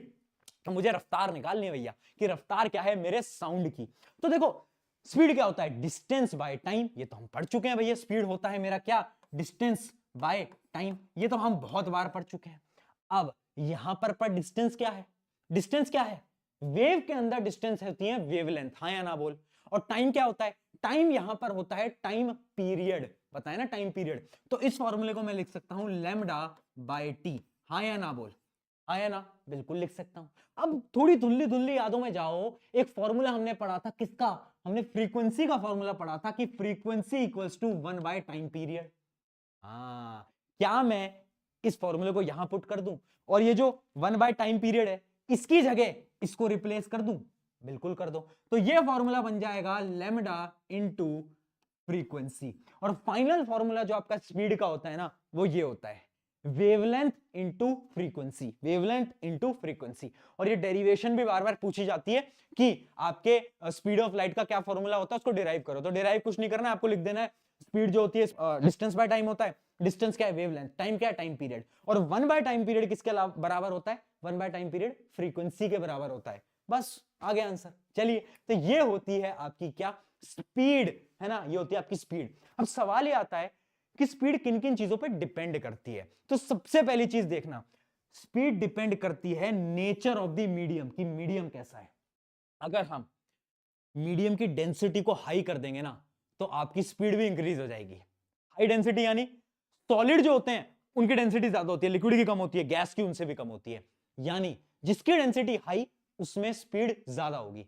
इस वजह से जब सॉलिड में मारते हो ना तो आवाज आपको सुनाई देती है, बट जब लिक्विड में मारोगे अपने हाथ को तो आवाज नहीं आएगी, और गैस में से तो बिल्कुल ही आवाज नहीं आती, है ना। तो इस वजह से बोलते हैं क्या, आपकी जो स्पीड ऑफ साउंड जो है वो इंक्रीज करती है as we increase the density. यानी सॉलिड में सबसे ज्यादा, है ना, सॉलिड में सबसे ज्यादा, फिर उससे कम लिक्विड में, और उससे कम गैस में। क्या है, बात क्लियर है? चलिए, बहुत बढ़िया। उसके अलावा एक और चीज पे डिपेंड कर जाती है यार, वो क्या है? वो है आपके टेम्परेचर। अगर मेरा टेम्परेचर बढ़ाऊंगा ना मैं, तो स्पीड ऑफ ये भी बढ़ने लगेगी, स्पीड ऑफ साउंड भी बढ़ने लगेगी, ठीक है। तो टेम्परेचर बढ़ेगा तो क्या होगा, साउंड की स्पीड भी बढ़ने लगेगी। तो दो फैक्टर हैं, एक तो मीडियम और एक क्या है, टेम्परेचर। टेम्परेचर बढ़ाने से भी क्या होता है, आपके साउंड की रफ्तार बढ़ने लगती है। चलिए, क्या ये बात यहां तक क्लियर हो गई? जल्दी बताओ, 1 मिनट पानी पी लेता हूं, ठीक है। चलिए, अब यहां तक एकदम डन हो गया। स्पीड ऑफ साउंड कैसे इंक्रीज करती है वो भी मैं आपको ऑलरेडी बता चुका हूं। फॉर एग्जांपल भी अपन देख लेते हैं। यहां पर आप देखो, जब आपकी स्पीड ऑफ साउंड है एयर के अंदर, तो आप देखो जब 0 डिग्री टेम्परेचर है ना, तब तो 331 मीटर पर सेकेंड। पर जैसे टेम्परेचर बढ़ाया, मैंने गर्मी प्रदान करी, उसको हीट प्रोड्यूस करी, तो क्या हुआ, उसकी स्पीड इंक्रीज हो गई, 344 मीटर पर सेकेंड हो गई। इस वजह से आपने देखा होगा सर्दियों में क्या होता है, ठंड में ना तो बहुत ठंड हो जाती है, टेम्परेचर माइनस में चला जाता है कुछ जगहों में, तो ना चीजें कम सुनाई देती हैं। देखा है, अगर कोई आपको दूर से आवाज लगाएगा तो आपको सुनेगा नहीं। बट गर्मियों में क्या होता है, टेम्परेचर हाई होता है तो आपको चीजें बड़ी आसान, कोई दूर में भी बैठ के बात करता है ना गर्मियों में, तो तुम्हें सुनाई दे जाता है, क्योंकि साउंड क्या है, बड़ी रफ्तार से ट्रेवल करता है, स्पीड के साथ ट्रेवल कर रहा होता है। ठीक है, ये बातें समझ में आ गई। चलिए, इसका एक बड़ा ही इंपॉर्टेंट क्वेश्चन आया था एक बार पेपर के अंदर, कि जब बिजली कड़कती है, थंडर, जब थंडर होता है, तो तुम्हें ना क्या है, लाइटनिंग तो पहले दिख जाती है और साउंड बाद में आता है। देखा है, किस किसने नोट करा अकाउंट में, बताओ। बिजली गिरी, दिख गई, बट साउंड नहीं आया। ऐसा क्यों? ऐसा क्यों? ऐसा इसलिए बेटा, क्योंकि ध्यान से समझना, बिजली क्या है, वो एक लाइट है। Light travel faster than sound. Light की रफ्तार क्या होती है, 3 × 10⁸ मीटर पर सेकेंड। लाइट की जो रफ्तार है वो तो ये है, और साउंड बड़ा धीरे धीरे आ रहा है। साउंड बोल रहा है मैं तो बस 330 मीटर पर सेकंड की रफ्तार से आऊंगा, तो इसलिए लाइट तुम्हें जल्दी दिख जाती है, फिर साउंड तुम्हें बाद में सुनाई देता, थोड़ी देर बाद, कुछ सेकंड बाद सुनाई देता, अच्छा बिजली कड़की है ना। हाँ, तो इस वजह से होता है वो, ठीक है। चलिए चलिए चलिए, आगे बढ़ा जाए। अब आ जाता है ये रिलेशन, जो कि मैं आपको ऑलरेडी बता चुका हूं, रिलेशन बिटवीन लैम्डा, आपका क्या है, ये आपकी फ्रीक्वेंसी, ये आपकी फ्रीक्वेंसी, और ये आपकी स्पीड। तो आपको मैंने फॉर्मूला बता दिया है, speed is equals to lambda into nu, यानी लैम्डा इंटू फ्रीक्वेंसी, यानी वेवलेंथ इंटू फ्रीक्वेंसी। क्या है, फॉर्मूलाज याद रहेंगे, इन पे बार बार हर बार न्यूमेरिकल पूछे जाते हैं, और अभी मैं आपको दिखा भी दूंगा, और ये प्रूव करने को भी आ जाता है। कुछ न्यूमेरिकल करते हैं जिससे आपको और आइडिया लगेगा। तो ये है आपका न्यूमेरिकल नंबर 1। ये क्या है, अ sound wave has a frequency 2 kilo hertz. Kilo यानी 2000 हर्ट्ज, ठीक है। एंड वेवलेंथ कितनी है, 0.5। तो पहले तो लिख दिया करो गिवन क्या है। गिवन है मुझे अपनी वेवलेंथ, दूसरा मुझे गिवन है मेरी फ्रीक्वेंसी, जो कि है 2000 हर्ट्ज। क्या बात है यार, ये जो चैप्टर है ना, मुझे पता है तुमने पहली बार पढ़ा है, एक तो पहली बार इन द सेंस कि 8 तक कुछ फ्रीक्वेंसी वगैरह कुछ नहीं आता, मुझे मालूम है, ज्यादा कुछ नहीं पढ़ाया जाता, बट ये चैप्टर ना पढ़ लो, क्योंकि 10th में ऐसा कोई चैप्टर नहीं आएगा। बट अगर तुम्हें 11th 12th में साइंस लेनी है ना, वहां पर ये बहुत बार पूछा जाता है, वेव फ्रीक्वेंसी, इसके रिलेटेड बहुत सारे टॉपिक्स आपके आएंगे, तो उसे ध्यान से पढ़ लो। अब मुझे क्या निकालना है, स्पीड निकालनी है। तो स्पीड का फॉर्मूला क्या होता है, बस मल्टीप्लाई ही तो करना है। मल्टीप्लाई तो भैया मैं नींदों में भी कर देता हूं, है ना, इतना तो मैं स्मार्ट हूं। चलो कोई बात नहीं, कितना आ जाएगा। और मल्टीप्लाई गलत मत करना, मैं गलत कर दूं चलेगा, तुम मत करना भाई प्लीज, है ना, क्योंकि मैं तो मैथ का टीचर नहीं हूं, बट तुम तो मैथ के टीचर, मतलब मैथ के स्टूडेंट हो ना। हाँ, ये आ रहा है सबका 10,000 मीटर पर सेकेंड, यही आ रहा है। चलिए बहुत बढ़िया, क्या बात है। ऐसे न्यूमेरिकल यहां पर हमारे पास आने वाले हैं। एक और न्यूमेरिकल देखा जाए, एक और न्यूमेरिकल ये कहता है, the person hears the sound of a thunder clap. Thunder आया, ठीक है, 4 second after seeing the lightning. Lightning देखने के 4 सेकेंड बाद मुझे सुनाई दिया, है ना। आवाज मुझे 4 सेकंड बाद आई। The speed of sound in air is 340 metre पर second, calculate the distance of thunder cloud. मुझे 4 सेकंड बाद क्या हुआ, 4 सेकंड बाद मुझे 4 सेकंड के अंदर सुनाई दी। यानी यहां पर मुझे क्या गिवन है, यहां पर मुझे टाइम गिवन है जो कि है मेरा कितना 4 सेकंड्स। मुझे स्पीड गिवन है जो कि है मेरी क्या, स्पीड कितनी है मेरी 340 मीटर पर सेकंड। मुझे डिस्टेंस बताना है तो मुझे फॉर्मूला पता है, स्पीड यानी velocity equal to distance by time, है ना। तो बस इसको इधर ले जाऊं तो फॉर्मूला बन जाएगा क्या, आपका जो डिस्टेंस है वो क्या होता है, वेलोसिटी इनटू टाइम। यानी इन दोनों को मल्टीप्लाई करना था और कुछ भी नहीं था। इतनी मैथ तो भैया हम नींदों में कर देते हैं ऐसे एक्चुअली में नींदों में नहीं करनी, मैथ भी बड़ा इंपॉर्टेंट है, ध्यान से पढ़ा करो, ठीक है। और मुझे तो बहुत गुस्सा आता है जब तुम में से कोई बच्चा कहता है ना, भैया कैलकुलेशन में मुझसे कैलकुलेशन नहीं हो पाए, भैया प्लीज भैया कैलकुलेशन करा दो। क्या कर रहे थे बेटा 8वीं तक, 7वीं तक, 6वीं तक, 5वीं तक नहीं सीखा मल्टीप्लिकेशन तुमने, मल्टीप्लाई करना है बस, आ जाओ, ठीक है। आ गया, कितना आ गया, ये आएगा 1360, यही आ रहा है 1360 मीटर, ठीक है ना। तुम बोलते हो कि भैया बात बात पे एक तो आप हमें रोस्ट कर देते हो। देखो यार बेटा, मैं तुम्हें रोस्ट नहीं करता, रोस्ट तो मैंने एक बार एक बच्चे को करा था। क्या था ना, लाइव क्लास चल रही थी, उसमें वो बार बार लिख रहा था कि रिया मुझे अपना नंबर दे दो, रिया मुझे अपना नंबर दे दो। तो मैंने एक लाइन बोली, सिंपल सी बात है कि बेटा तुम्हें पता है कि ना गांधी जी के 3 बंदर थे, एक जो अपने हाथ को ऐसे रखता था, एक जो अपने कान को ऐसे रखता था, और एक बंदर जो था ना वो बहुत एडवांस है। वो क्या करता है ना, वो लाइव क्लास में जाकर रिया का नंबर मांगा करता है, ठीक है। तो मैं तो ऐसे रोस्ट करता हूं। आ जाओ, देखो अब ये अगला क्वेश्चन है, find in the figure given the wave frequency. हमें एक फिगर दे रखी है, इसके अंदर हमें फ्रीक्वेंसी गिवन है जो कि है 100 हर्ट्ज। अब हमें क्या है, इसमें एम्पलीट्यूड बताना है, वेवलेंथ बताना है, और वेलोसिटी और नेचर ऑफ द वेव बताना है। मुझे वेव देख के बताओ कौन सी वेव है। यहां पर क्रस्ट है और ट्रफ है, तो वेव कौन सी होगी, बोलो बोलो बोलो बोलो बोलो बोलो। पीटी सर, पीटी सर यानी परपेंडिकुलर जब होता है, जब वेव ट्रांसवर्स होती है, तो ये है आपकी क्या, ट्रांसवर्स वेव। बहुत बढ़िया। अब यहां पर एम्पलीट्यूड क्या दिख रहा है, देखो डायग्राम में दिख रहा है एम्पलीट्यूड, एम्पलीट्यूड है ये, है ना। अच्छा यहाँ सेंटीमीटर की जगह ना मीटर ले लो, कैलकुलेशन में आसानी होगी, ठीक है। मीटर ले लो, इसको हटा दो, मीटर ले लो। तो यानी ये है 5 मीटर। तो आपको दिख रहा है कि यही होगा मेरा एम्पलीट्यूड। तो एम्पलीट्यूड को मैं ए से रिप्रेजेंट करता हूं और वो होगा मेरा 5 मीटर। जिसको नहीं पता सुन लो, एम्पलीट्यूड जो होता है मैंने आपको ऐसे बता दिया था, बट एम्पलीट्यूड को मैं ए से रिप्रेजेंट कर रहा हूं, बड़े वाले ए से, ठीक है। बड़े वाले ए से हम एम्पलीट्यूड को रिप्रेजेंट करते हैं। अगला क्या बोल रहा है, आपको बतानी वेवलेंथ। वेवलेंथ भी आपको समझ आ रही है कि यहां से लेकर यहां तक का डिस्टेंस कितना है, 2 मीटर। तो वेवलेंथ भी होगी अपनी कितनी, 2 मीटर। बहुत बढ़िया, इतना सिंपल है क्या भैया। हाँ, अगला देख, वेलोसिटी। वेलोसिटी कैसे निकाल सकते हो, वेलोसिटी निकालने के अलग अलग फॉर्मूले मैं तुम्हें बता ही चुका हूं। वेलोसिटी होता है मेरा क्या, बोल दो यार, वेवलेंथ इनटू फ्रीक्वेंसी। फ्रीक्वेंसी आपको गिवन है 100, वेवलेंथ आपको गिवन है 2 मीटर, तो 2 इंटू 100, तो ये आ जाएगा आपका 200 मीटर पर सेकेंड। ये आ गई वेलोसिटी। तो हमें एम्पलीट्यूड पता चल गया, वेवलेंथ पता चल गई, वेलोसिटी पता चल गई, और वेव का नेचर भी पता चल गया। तो इससे हमने इस आसान से सवाल को भी, जो कि बच्चों को डर लगता है, और ये सवाल ना पेपर के अंदर आ सकता है, बहुत चांसेस है ना, बहुत चांसेस है। आगे बढ़ते हैं, अब एक बार रिवाइज कर लेते हैं सारी इंपॉर्टेंट टर्म्स जो कि अभी तक हमने पढ़ी, ठीक है। क्या क्या इंपॉर्टेंट टर्म्स हमने अभी तक पढ़ लिए। सबसे पहले हमने पढ़ा कंप्रेशन। साउंड वेव जो है वो कैसे ट्रांसफर करती हैं। पहले तो देखो एक स्टोरी याद रखना, पीटी सर ने क्या करा, बोलो। पीटी सर ने मुझे बोला, अरे बेटा स्लीप लेटर। तो पीटी यानी परपेंडिकुलर जब होगा, जब मेरी वेव होगी ट्रांसवर्स, और स्लीप लेटर यानी क्या बोल रहा था मैं, जब स्ट्रेट जाएगी, है ना, स्ट्रेट जाएगी, तब क्या होगा, लॉन्गिट्यूडनल वेव होगा। लॉन्गिट्यूडनल वेव के अंदर 2 चीजें पढ़ी हमने, कंप्रेशन, रेयरफेक्शन। कंप्रेशन क्या कहता है, region of sound wave where particle are crowded together, जहां पर पार्टिकल पास पास में है। अगला क्या होता है, अगला होता है अपना रेयरफेक्शन। रेयरफेक्शन क्या होता है, region of sound wave where particle are spread, दूर दूर है, यहां पर प्रेशर कम है, डेंसिटी कम है, कहां पर, रेयरफेक्शन में। आगे बात करते हैं, हमने पढ़ा वेवलेंथ। वेवलेंथ क्या था बेटा, 2 कॉन्सिक्यूटिव कंप्रेशन या फिर रेयरफेक्शन या फिर बोलो क्रस्ट या फिर ट्रफ, इनके बीच का जो डिस्टेंस है वो मेरा कहलाता था वेवलेंथ।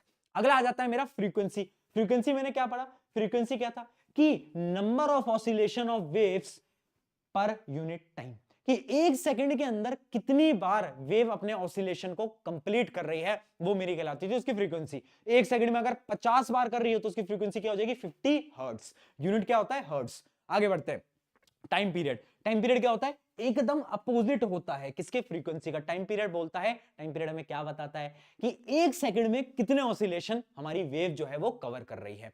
अगला आ जाता है एम्पलीट्यूड। ये क्या होता है, मैक्सिमम डिस्टर्बेंस और displacement in a medium from a mean position. अपनी मीन पोजीशन से कितनी ऊपर आपकी वेव जा रही है, कितना डिस्प्लेस कर रही है, वो अपना कहलाता है उसका क्या, एम्पलीट्यूड। ये क्या बताता था, एम्पलीट्यूड जितना ज्यादा उतनी आवाज में लाउडनेस। लाउडनेस को कौन बताता था, एम्पलीट्यूड। याद है ना, हाँ ये याद रखनी है, बार बार पूछा जाता है लाउडनेस पे सवाल की। लाउडनेस किस पे डिपेंड करती है, एम्पलीट्यूड पे डिपेंड करती है, ठीक है। और पिच ऑफ साउंड किस पे डिपेंड करती थी, कमेंट में अब तुम बताओगे, अभी बताया था मैंने। अरे यार भूला मत करो, किस पे, फ्रीक्वेंसी पे। चलो आगे बढ़ते हैं। अगला आ जाता है पिच। पिच मैंने आपको बता दिया फ्रीक्वेंसी पे डिपेंड करती है, लाउडनेस बता दिया। अच्छा इंटेंसिटी क्या होती है, इंटेंसिटी होती है amount of sound energy passing through a unit area पर सेकंड। यानी एक सेकंड के अंदर, देखो मान लो तुम बैठे हुए हो बेंच पे, है ना, तुमने करा है, एक तुम्हारा दोस्त सो रहा है ना, और वो लोहे वाली बेंच होती थी हमारे टाइम पे, तुम्हारी शायद वुडन की होती हो, उसमें मैं ऐसे तबला बजाया करता था। तो जैसे तबला बजाते हैं तो तुम्हारा दोस्त कान लगा के बैठा, उसको अचानक साउंड आता है, वो बेचारा उड़ जाता है। करा है तुमने ऐसा, यानी क्योंकि उसने कान लगा रखा था, है ना, और मैंने ऐसे बजाया तो उसको साउंड की इंटेंसिटी ज्यादा सुनाई दी, जिसकी वजह से उसकी नींद खुल गई। यानी इंटेंसिटी क्या होता है कि कितनी साउंड एनर्जी हम पास कर रहे हैं एक यूनिट एरिया से एक सेकंड के अंदर, एक यूनिट एरिया से एक सेकंड के अंदर, वो मेरा कहलाता है क्या, इंटेंसिटी ऑफ साउंड। बहुत बढ़िया। अगला आ जाता है क्या, स्पीड ऑफ साउंड। स्पीड में आपको बता चुका हूं, ट्रफ्स में आपको बता चुका हूं, क्रेस्ट में आपको बता चुका हूं, है ना। मैकेनिकल वेव क्या होती है वो भी मैं आपको बता चुका हूं, है ना। मैकेनिकल वेव याद रखना, जिसको मीडियम की रिक्वायरमेंट होती है। चलिए यहां तक की सारी चीजें अपनी डन हो जाती हैं। अब आ जाता है अगला कॉन्सेप्ट। अगला कॉन्सेप्ट है आपका सुपरसोनिक। सुपरसोनिक क्या, एक होता है आपका सुपरसोनिक स्पीड और एक होता है आपका सोनिक बूम। सुपरसोनिक स्पीड का क्या मतलब है, जब हमारी जो रफ्तार है ना, मान लो मेरी स्पीड स्पीड ऑफ साउंड से अगर ज्यादा हो जाती है, स्पीड ऑफ साउंड से ज्यादा हो जाती है, तब मैं बोलूंगा कि जो मेरी स्पीड है वो है मेरी सुपरसोनिक स्पीड। यानी when an object travel faster than speed of sound, अगर मैं उससे भी तेज भाग रहा हूं तो मैं कहलाऊंगा क्या, सुपरसोनिक। ठीक है, आ गया समझ में, बहुत बढ़िया। एग्जांपल, गोली चलती है, जेट। आर्मी देखिए, feeling proud Indian army, Indian army के जब जेट जाते हैं कितनी तेज स्पीड से जाते हैं, देखा है, हाँ। तो वो क्या है, स्पीड ऑफ साउंड से ज्यादा हो जाते हैं, तो सुपरसोनिक स्पीड होती है। अब जब ये जेट जाते हैं ना तो इतना ज्यादा आवाज आती है ना, जो कि आपके, अगर वो जेट नीचे से जाए ना तो आपके घरों के कांच भी टूट सकते हैं, इतना ज्यादा साउंड एनर्जी होती है। तो वो जो साउंड एनर्जी होती है ना, जब ऐसे आपके जेट जा रहे होते हैं, उस एनर्जी को अपन बोलते हैं क्या, सोनिक बूम। यानी a sharp and loud sound produced when the supersonic object generates the shock wave. जब मेरा सुपरसोनिक ऑब्जेक्ट जा रहा होता है, तो जब वो अपने साउंड को प्रोड्यूस करता है ना, तो वो जो एनर्जी होती है वो मेरा कहलाता है सोनिक बूम। क्या कहलाता है बेटा, सोनिक बूम। ठीक है, तब मैं उसको बोल सकता हूं सोनिक बूम की इतनी एनर्जी हुई कि भाई कांच ही सारे के सारे टूट गए, तो वो मेरा कहलाता है सोनिक बूम। चलिए अब बढ़ते हैं रिफ्लेक्शन ऑफ साउंड की तरफ। रिफ्लेक्शन ऑफ साउंड क्या है, bending of sound wave. Sound किस फॉर्म में ट्रेवल करता है, वेव की में, ये पता है। अब ना साउंड जो है ना वो रिफ्लेक्ट भी करता है। कैसे रिफ्लेक्ट करता है वो समझाऊंगा, बट दो लॉज समझो बेटा, रिफ्लेक्शन के दो लॉज होते हैं। ये एग्जांपल बड़ा इंपॉर्टेंट है, डायग्राम भी इंपॉर्टेंट है। मैंने यहां पर एक स्पीकर लगाया, यहां पर मैंने एक ट्यूब लगाई, यहां पर मैंने एक वुडन बार लगाया, और यहां पर मैंने एक दूसरी ट्यूब लगाई। अब जब मैंने यहां से बोला ना तो साउंड गया, रिफ्लेक्ट करा, और यहां पर मैं साउंड को सुन सकता हूं। यानी साउंड जो है वो रिफ्लेक्ट करता है, बट दो लॉज को फॉलो करता है। पहला लॉ क्या है, देखो ये जो आप देख पा रहे हो ना, ये होगी, यहां से जाएगी आपकी इंसिडेंट वेव। ये जो वेव जा रही है ये होगी मेरी क्या, इंसिडेंट वेव। ये जो मेरी जाएगी ये होगी रिफ्लेक्टेड वेव। ये क्या होगी, रिफ्लेक्टेड, क्योंकि रिफ्लेक्ट कर रही है। और ये जो बीच में तुम देख पा रहे हो ना, ये एक इमेजिनरी लाइन होती है, जिसको हम बोलते हैं नॉर्मल। क्या बोलते हैं बेटा, नॉर्मल। ठीक है, अब पहला लॉ ये बोलता है कि इंसिडेंट वेव, रिफ्लेक्टेड वेव और normal all lies in a same plane. यानी एक ही प्लेन के अंदर होगा। यानी मैंने इधर एक ट्यूब लगाई, एक ट्यूब इधर लगाई, और बीच में नॉर्मल, ये तीनों को एक ही प्लेन में होना चाहिए। ऐसा पॉसिबल नहीं है कि ये इंसिडेंट रे है ना, ये एक प्लेन में, उसके अलावा एक दूसरे प्लेन में अपनी क्या है, रिफ्लेक्टेड रे है। ऐसा पॉसिबल नहीं है, उन तीनों को ही एक ही प्लेन में होना चाहिए। तो पहला क्या है, incident sound wave, reflected sound and normal lie at the same plane, ये एक प्लेन में होता है। दूसरा क्या है, इंसिडेंट जो एंगल है ना वो रिफ्लेक्टेड एंगल के बराबर होगा। यानी देखो ये आपकी क्या थी, incident ray, incident sound wave, और ये क्या थी आपकी नॉर्मल। इन दोनों के बीच का जो एंगल बन रहा है ना उसको हम बोलते हैं क्या, एंगल ऑफ इंसिडेंस। ये जो एंगल ऑफ इंसिडेंस है ना, ये एंगल ऑफ रिफ्लेक्शन ये होता है, इसके बराबर होगा। यानी इनके बीच में बनने वाला एंगल और इनके बीच में बनने वाला एंगल हमेशा बराबर होगा। ये दो सिंपल लॉज हैं और ये आप याद भी कर सकते हो वरना समझ भी सकते हो कि angle of reflection of sound is always equals to the angle of incidence of sound. Reflection और इंसिडेंस दोनों एंगल बराबर होते हैं। दो लॉज, एक तो क्या है, एक प्लेन में लाए करते हैं, दूसरा क्या है कि ये दोनों एंगल जो होते हैं बराबर होते हैं। बड़ा सिंपल कॉन्सेप्ट है, 2-3 नंबर का सवाल बहुत इजीली पूछा जा सकता है ना। आगे बढ़ते हैं। अब दो इंपॉर्टेंट टर्म्स आ जाती हैं। पहली टर्म का मतलब है एको, है ना, एको, और एक होता है आपका रिवर्ब। एको और रिवर्ब। अब क्या आपको इसके बीच में डिफरेंस पता है? कौन कौन पहाड़ियों पे गया और उसने पहाड़ियों पे बोला है?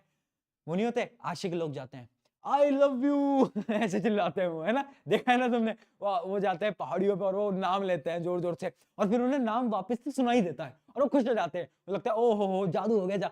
अरे भाई जादू नहीं है, वो होता है एको, है ना, एको। तो एको क्या होता है? एको होता है रिफ्लेक्शन ऑफ साउंड। 1 मिनट पानी पी लेता हूं फिर समझाता हूं। देखो, एको का मतलब ये होता है जब मैं पहाड़ी पे गया और मैंने चिल्लाया तो दूर दूर तक कुछ नहीं था, मेरी वॉइस जाएगी, एक पहाड़ से टकराएगी और वापस मेरे पास तक आएगी, है ना, तो मुझे अपनी वॉइस वापस से सुनाई देगी। यानी एको क्या होता है? The phenomena where sound produced is heard again due to reflection of sound. अभी मैंने आपको कॉन्सेप्ट बताया रिफ्लेक्शन का। तो जब मैं बोल रहा हूं पहाड़ पे जाके, है ना, और ये सिर्फ पहाड़ पे क्यों होता है? क्योंकि एको होने के लिए ना एक कंडीशन बहुत इंपॉर्टेंट है। वो कंडीशन क्या है कि जो डिस्टेंस है ना, जो डिस्टेंस है वो 17.2 मीटर से ज्यादा होना चाहिए। मतलब मिनिमम जो डिस्टेंस रिक्वायर्ड है ना, वो पता है कितना रिक्वायर्ड है? यहां पर लिखा भी हुआ है, मैं यहां पर भी लिख देता हूं 17.2 मीटर। यानी अगर मैं बोल रहा हूं, अच्छा तुम अपने घर में बोलो, तुम्हें घर में तो कभी एको सुनाई नहीं देती। तुम घर में हो, कभी तुम बोल रहे हो, क्या तुम्हें कभी एको सुनाई दी कि तुम्हारी आवाज तुम्हें वापस आ रही है? नहीं भैया, ऐसा तो नहीं होता, है ना, हो भी नहीं सकता। क्यों? क्योंकि एको होने के लिए ना दूर दूर तक कुछ नहीं होना चाहिए, 17.2 मीटर तक कुछ नहीं होना चाहिए। इसलिए जब हम पहाड़ पे जाते हैं तो खाली है पहाड़ की चोटी, तो कुछ नहीं है, तो हम बोलते हैं तो बहुत दूर एक दूसरा पहाड़ होता है और वो हमारी आवाज को क्या है, वापस से हमारे तक पहुंचाता है। तो एको तुम्हारे घर में नहीं हो सकता, एको पहाड़ पे हो सकता है जहां पर कुछ भी नहीं है, दूर दूर तक कुछ नहीं है। तो इसकी एक कंडीशन होती है कि जो डिस्टेंस होना चाहिए ना ऑब्जेक्ट से, जहां से रिफ्लेक्शन होगा, वो 17.2 मीटर से ज्यादा होना चाहिए। अगर उससे कम है तो एको नहीं होगा भैया। अच्छा भैया, फिर वो क्या होता है? हम भैया बाथरूम, तुम कह रहे हम बाथरूम में जाते हैं, तुम बात करते हैं, है ना, तो बाथरूम में ना आवाज बड़ी गूंजती है ना, हम बोलते हैं ना आवाज गूंज रही है हमारी, है ना, हमें आवाज सुनाई दे रही है और लोगों को लगता है वो एको है, बट वो एको नहीं होता, वो होता है रिवर्बरेशन, या फिर हम उसे रिवर्ब बोलते हैं, है ना, रिवर्ब। रिवर्ब होता है साउंड का गूंजना बार बार, यानी मल्टीपल रिफ्लेक्शन। देखो, एको के अंदर दो कंडीशन है। क्या? पहला तो है सिर्फ सिंगल सिंगल रिफ्लेक्शन होगा, ठीक है, जैसे तुम सिंगल वैसे ये भी सिंगल रिफ्लेक्शन करता है। अगला क्या है? अगली इसमें कंडीशन है 17.2 मीटर, है ना, ये दो कंडीशन अपनी एको के अंदर। बट रिवर्बरेशन क्या होता है? ये एक ऐसा फिनोमिना होता है जो तुम्हारे घर में होता है। जब तुम एक खाली कमरे के अंदर कुछ बोलते हो ना, तो वॉइस जाती है, टकराती है, टकराती है, मल्टीपल रिफ्लेक्शन होते हैं और वो साउंड तुम्हें वापस से सुनाई देती है, साउंड गूंजती है, तो उसको हम बोलते हैं रिवर्बरेशन। तो याद रखना, reverberation is the persistence of sound caused by repeated reflection from the wall, ceiling and other surfaces। अलग अलग सर्फेसिस से जब साउंड वापस से रिफ्लेक्ट करती है। तो इसकी दो कंडीशन है। क्या? एक तो है मल्टीपल रिफ्लेक्शन, मल्टीपल रिफ्लेक्शन, और ये तुम्हारे घर में भी हो सकता है, होता ही है घर में। खाली कमरे में जाओगे, चिल्लाओगे तो आवाज ऐसे गूंजेगी, तो वो अपना क्या होता है? रिवर्बरेशन। आ गया समझ में? एको और रिवर्बरेशन दोनों अलग अलग है, ध्यान रखना, सेम मत समझना। एको पहाड़ों पे होता है, रिवर्बरेशन तुम्हारे घर में होता है। अब देखो बेटा, अब यहां पर एक बड़ी इंपॉर्टेंट चीज है। आपने देखा है, अगर ये बहुत बड़ी प्रॉब्लम है, आवाज गूंजती है, तो इससे प्रिवेंशन कैसे करें, हम इससे बचाव कैसे करें, रिवर्ब को रोके कैसे? तो ऑडिटोरियम ने एक बहुत अच्छी ट्रिक को यूज करते हैं। देखना बेटा, वो क्या ट्रिक को यूज करते हैं, क्योंकि उन्हें तो जब ऑडिटोरियम में कोई आर्टिस्ट आ रहा है, वो गाना गा रहा है, तो गाना सबको सुनाई देना चाहिए। तो वो क्या करते हैं, वो वॉल्स एंड रूफ को ना कवर कर देते हैं, यानी जो उनकी दीवारें होती हैं, जो उनका रूफ है, जो टॉप है, और जो दीवारें हैं, उनके ऊपर ना वो क्या करते हैं, कुछ सब्सटेंसेस लगा देते हैं। अब देखो, साउंड जो है ना, वो हार्ड सब्सटेंस से क्या करता है? रिफ्लेक्ट करता है। मान लो यहां पर एक हार्ड सब्सटेंस है, साउंड जाएगा, रिफ्लेक्ट करेगा। बट अगर यहां पर मैं कुछ गद्देदार लगा दूं, गद्देदार यानी कुछ सॉफ्ट सब्सटेंस लगा दूं, यहां पर मैं कुछ सॉफ्ट सब्सटेंस लगा दूं, तो साउंड जाएगा और अब्सॉर्ब हो जाएगा, यानी साउंड उसके अंदर अब्सॉर्ब हो जाएगा, यानी गायब हो जाएगा साउंड, वो साउंड को खींच लेगा अपने अंदर, तो साउंड क्या होगा, रिफ्लेक्ट नहीं करेगा, है ना। या तो तुम कोई एकदम ऐसा सब्सटेंस लगा लो जो कि क्या है, एकदम सॉफ्ट है, या फिर तुम कोई रफ सब्सटेंस को भी लगा सकते हो, है ना। दीवार के ऊपर क्या करते हैं, बहुत सारे ऑडिटोरियम क्या करते हैं, तुमने देखा होगा, एक फॉर्म टाइप का कुछ लगा कर रखते हैं। तुमने देखा है जब तुम सिनेमा में जाते हो, हॉल में जाते हो, तो नीचे पूरे के पूरे कारपेट बिछे होते हैं। क्यों कारपेट इसलिए बिछे होते हैं, ताकि जब साउंड आएगा तो क्या होगा, साउंड कारपेट में अब्जॉर्ब हो जाएगा, तो साउंड रिफ्लेक्ट नहीं करेगा, और साउंड रिफ्लेक्ट नहीं करेगा तो हमें आराम से सुनाई देगा। तो वूल अपने वॉल्स एंड रूफ्स को क्या करते हैं, कवर कर देते हैं। अगला क्या है, सीट्स। जो सीट्स होती है ना, वो भी अपनी ऐसी बनाई जाती हैं जाकि वो अपने साउंड को अब्सॉर्ब करे, यानी वो साउंड अब्सॉर्बिंग मटेरियल की सीट्स बनाई जाती हैं आपके ऑडिटोरियम और हॉल्स के अंदर, है ना। बड़ी मस्त चीज। इससे क्या होता है, साउंड क्वालिटी आपकी इंप्रूव हो जाती है। ये सवाल पूछा गया था एक बार कि how we can reduce the reverberation, तो इसमें यहाँ पे 2 पॉइंट लिखकर आ सकते हो। ठीक है, चलिए आगे बढ़ा जाए। अगला क्या है अपना, यूज ऑफ मल्टीपल रिफ्लेक्शन। अब देखो यार, साउंड ना बार बार रिफ्लेक्ट हो रहा है, दिख रहा है तुम्हें, इस मल्टीपल रिफ्लेक्शन का क्या कोई यूज भी है या फिर नुकसान ही नुकसान है। मैंने कहा बेटा यूज भी है। क्या यूज है, आओ देखते हैं। बड़े सिंपल सिंपल यूजेस हैं। सबसे पहला यूज क्या है, सबसे पहला यूज है मेगाफोन्स, हॉर्न्स एंड म्यूजिकल इंस्ट्रूमेंट्स। बहुत सारे इंस्ट्रूमेंट है। पुलिस आ गई है, पुलिस एक बाहर बोल लेके खड़ी होती है, तुम्हें चारों तरफ से घेर लिया है, कृपया करके बाहर आ जाएं। देखा है, तो उसकी शेप कैसी होती है, देखो उसकी शेप कुछ ऐसी होती है, ऐसे करके और ऐसे बाहर की तरफ होता है। तो इससे पता क्या होता है, साउंड आता है, साउंड आता है, साउंड आता है, साउंड आता है, और जब ऐसे टकराता है ना, तो साउंड एकदम सीधा जाता है, साउंड एकदम सीधा जाता है ना। अगर उनके पास कोई सीधा पाइप होता, अगर वो स्ट्रेट पाइप होता, तो उससे पता क्या होता, साउंड ऐसे फैल जाता, साउंड ऐसे फैल जाता। बट उन्हें साउंड को फैलाना नहीं है, उन्हें साउंड को सिर्फ एक इंसान को सुनाना है जो कि सामने है। तो इसलिए वो इस प्रकार का एक वो माइक्रोफोन टाइप का यूज करते हैं, जिसकी शेप कुछ इस प्रकार से होती है। तो उससे क्या होता है, साउंड एकदम स्ट्रेट जाता है, सीधा जाता है, जिससे कि साउंड आपको लाउड लगता है। तो वो भी किसकी मदद से हो रहा है, मल्टीपल रिफ्लेक्शन की मदद से। तो पहला उसका एप्लीकेशन क्या है, मेगाफोन, हॉर्न या फिर म्यूजिकल इंस्ट्रूमेंट। अगला क्या है उसका, अगला है आपका स्टेथोस्कोप। स्टेथोस्कोप जो आपके डॉक्टर्स यूज करते हैं ना, उसके अंदर भी ना आपके दिल पे लगाते हैं, है ना। दिल धड़क रहा है इसका, हाँ दिल धड़क रहा है इसका, कैसे सुनाई दिया, साउंड आया, साउंड मल्टीपल रिफ्लेक्ट करता करता करता करता करता करता उनके कान तक पहुंच जाता है। तो जो स्टेथोस्कोप होता है ना, उसके अंदर क्या होता है, मल्टीपल रिफ्लेक्शन ऑफ साउंड होता है। तो 2 तो आ गया आपको समझ में, मेगाफोन्स और स्टेथोस्कोप।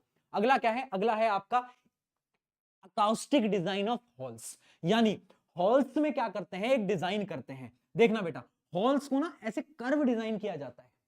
कभी आप देखना तो हॉल ना सीधे नहीं होते, ऊपर से हमेशा कर्व होते हैं। ऐसा क्यों, पता है क्यों, क्योंकि जब साउंड आएगा तो साउंड क्या करेगा, मल्टीपल रिफ्लेक्शन करेगा। साउंड आएगा ना, क्योंकि हॉल आपका कर्व्ड है, तो ऐसे नीचे आएंगे सीधा, एकदम नीचे, तो सबको सबको सही तरीके से सुनाई देगा। अगर आपका हॉल कर्व्ड नहीं होगा तो पता क्या होगा, यहां पर देखो, अगर आपका जो हॉल है वो कर्व्ड नहीं है तो क्या होगा, ऐसे मान लो सीधा है, तो आपकी वो जाएंगी, साउंड जाएगा, और एक जगह पर ज्यादा आवाज आएगी, एक जगह पर कम आवाज आएगी। इससे क्या होगा, कुछ लोगों को तो बहुत तेज आवाज आ रही होगी और कुछ लोगों को कम आवाज आ रही होगी। इसलिए वो क्या करते हैं, इस प्रकार से अपनी सीलिंग्स को ऐसे कर्व कर देते हैं ताकि सबको इक्वल अमाउंट की साउंड आ पाए। तो ये है आपका सेकंड क्या, अकाउस्टिक डिजाइन ऑफ हॉल। यानी हॉल को कैसे डिजाइन किया जाता है, the ceiling of concert hall, conference hall and cinema hall are often curved. क्यों कर्व किया जाता है, ताकि साउंड सब तक पहुंच पाए। चलिए यहां तक क्लियर है, आगे बढ़ा जाए, कुछ सवाल देखते हैं।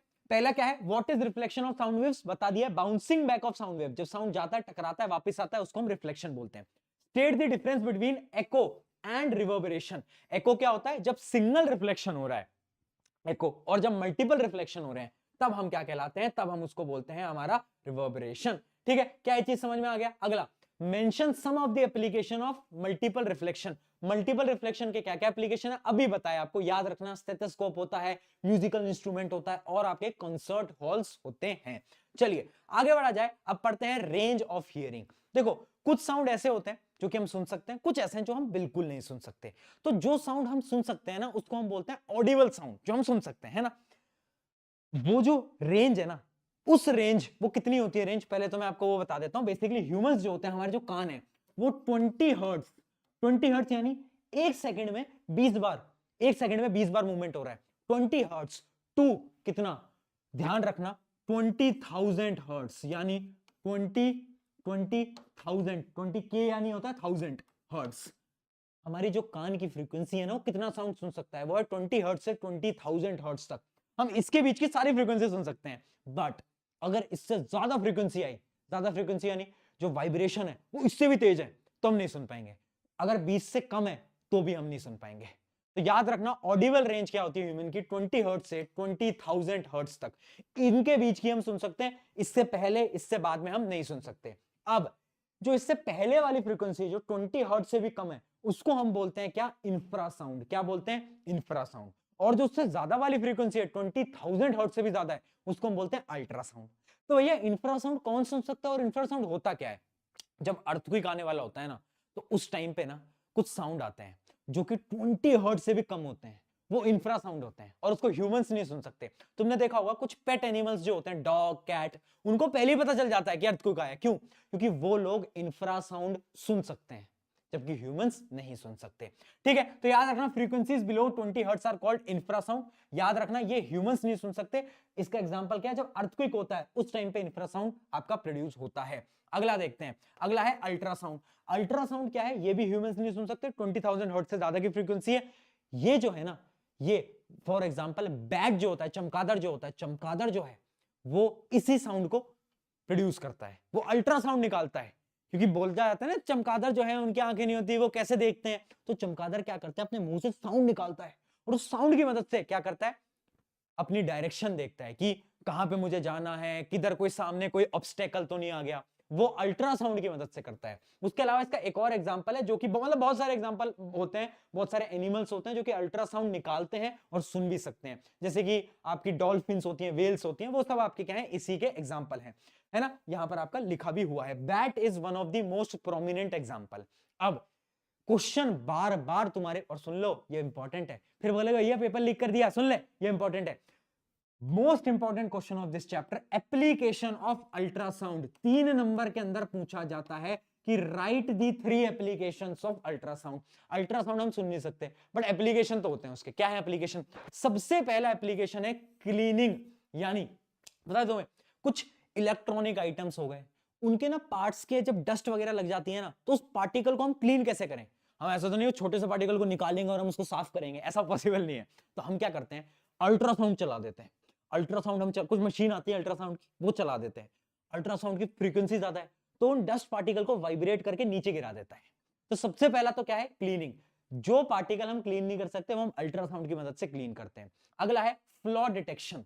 पता क्या करते हैं, आपके जो ब्रिजेस बनते हैं ना बड़े बड़े, उनमें ना चेक करने के लिए कि कोई क्रैक तो नहीं है अंदर, कोई कहीं से टूटा तो नहीं हुआ, उसको चेक करने के लिए हम क्या करते हैं, हम अल्ट्रासाउंड का सहारा लेते हैं। जैसे कि फॉर एग्जांपल दिखाता हूं, मान लो ये ब्रिज है, ठीक है, ये ब्रिज है, अब इधर से हम अल्ट्रासाउंड भेजेंगे, अगर कहीं पर भी क्रैक हुआ तो वहां से क्या होगा, ये जो वेव्स है ना ये वापस से रिटर्न आ जाएंगी, ये रिफ्लेक्ट हो जाएंगी।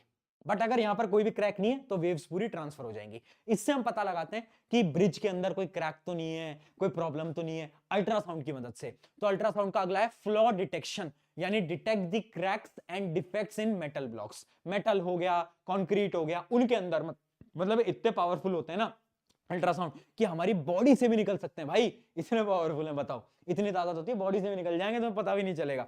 ठीक है, अगला अगला आ जाता है ईसीजी, यानी ईसीजी की फुल फॉर्म क्या होती है, एकोकार्डियोग्राफी। जो हम बोलते हैं ना ईसीजी, यानी आपने सुना होगा डॉक्टर बोलते हैं हमारे दिल की ईसीजी करानी पड़ेगी, उसका क्या मतलब होता है?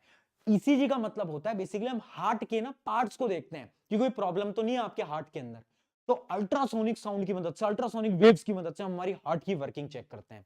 अगला क्या है, अगला है अल्ट्रासोनोग्राफी। यह आपने बहुत ज्यादा सुना होगा, बहुत कॉमन है। अल्ट्रासोनोग्राफी की मदद से हमारी बॉडी के अंदर कोई भी पार्ट डैमेज तो नहीं है, लिवर डैमेज तो नहीं है, या फिर कोई स्टोन तो नहीं है लिवर के अंदर, ये सारी चीजें हम चेक करते हैं अल्ट्रासोनोग्राफी। मतलब इससे क्या होता है, कुछ टेक्नोलॉजीज की मदद से इमेज बना दी जाती है अंदर की कि अंदर आपके कोई प्रॉब्लम तो नहीं है, इसकी मदद से, अल्ट्रासाउंड की मदद से।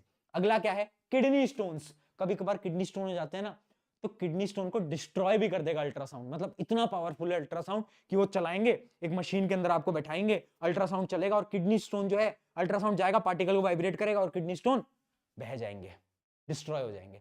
तो ये कुछ क्या थे, ये आपके कुछ एप्लीकेशंस थे।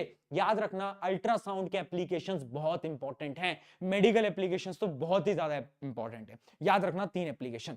Difference between infrasound and ultrasound, ये तो बहुत सिंपल है, ये तो हमें पता है कि ये तो 20 हर्ट्ज से कम, ये 20,000 हर्ट्ज से ज्यादा, है ना। तो ये हो गया आपके ये कुछ बेसिक बेसिक डिफरेंसेस हैं। यहाँ पर पार्टिकल बहुत स्लो मूव करते हैं, यहाँ पर बहुत ज्यादा मूव करते हैं, बहुत फास्ट मूव करते हैं।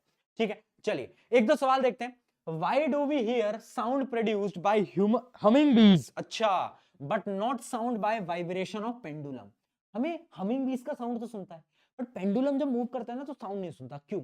बिकॉज जब पेंडुलम मूव करता है ना तो क्या होता है, वहां पर जो फ्रीक्वेंसी होती है साउंड की वो बहुत कम होती है। यानी जो पेंडुलम होता है वो क्या करता है, आपका बहुत लो फ्रीक्वेंसी वाली साउंड को प्रोड्यूस करता है, जबकि जो हमिंग बीज होती हैं उनकी फ्रीक्वेंसी इतनी होती है जो कि ह्यूमन ईयर में ऑडिबल होती है, यानी हम सुन सकते हैं, वो हमारे ऑडिबल रेंज के अंदर होता है। ठीक है, चलिए अगला सवाल देखते हैं।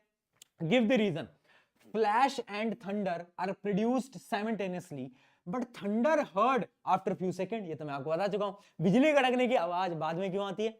ऑब्वियस सी बात है यार, speed of sound is less than speed of light. An echo is heard faster on the hot days. गर्म दिनों के अंदर एको बड़ी जोर से आता है। क्यों? क्योंकि speed of sound is higher in high temperature. बताया था ना कि स्पीड कैसे इंक्रीज होगी, अगर मैं टेम्परेचर को इंक्रीज कर दूंगा ऑब्वियस सी बात है स्पीड भी ऑटोमेटिकली इंक्रीज कर जाएगी। कुछ और सवाल देखते हैं। The frequency of sources of sound is 100 hertz.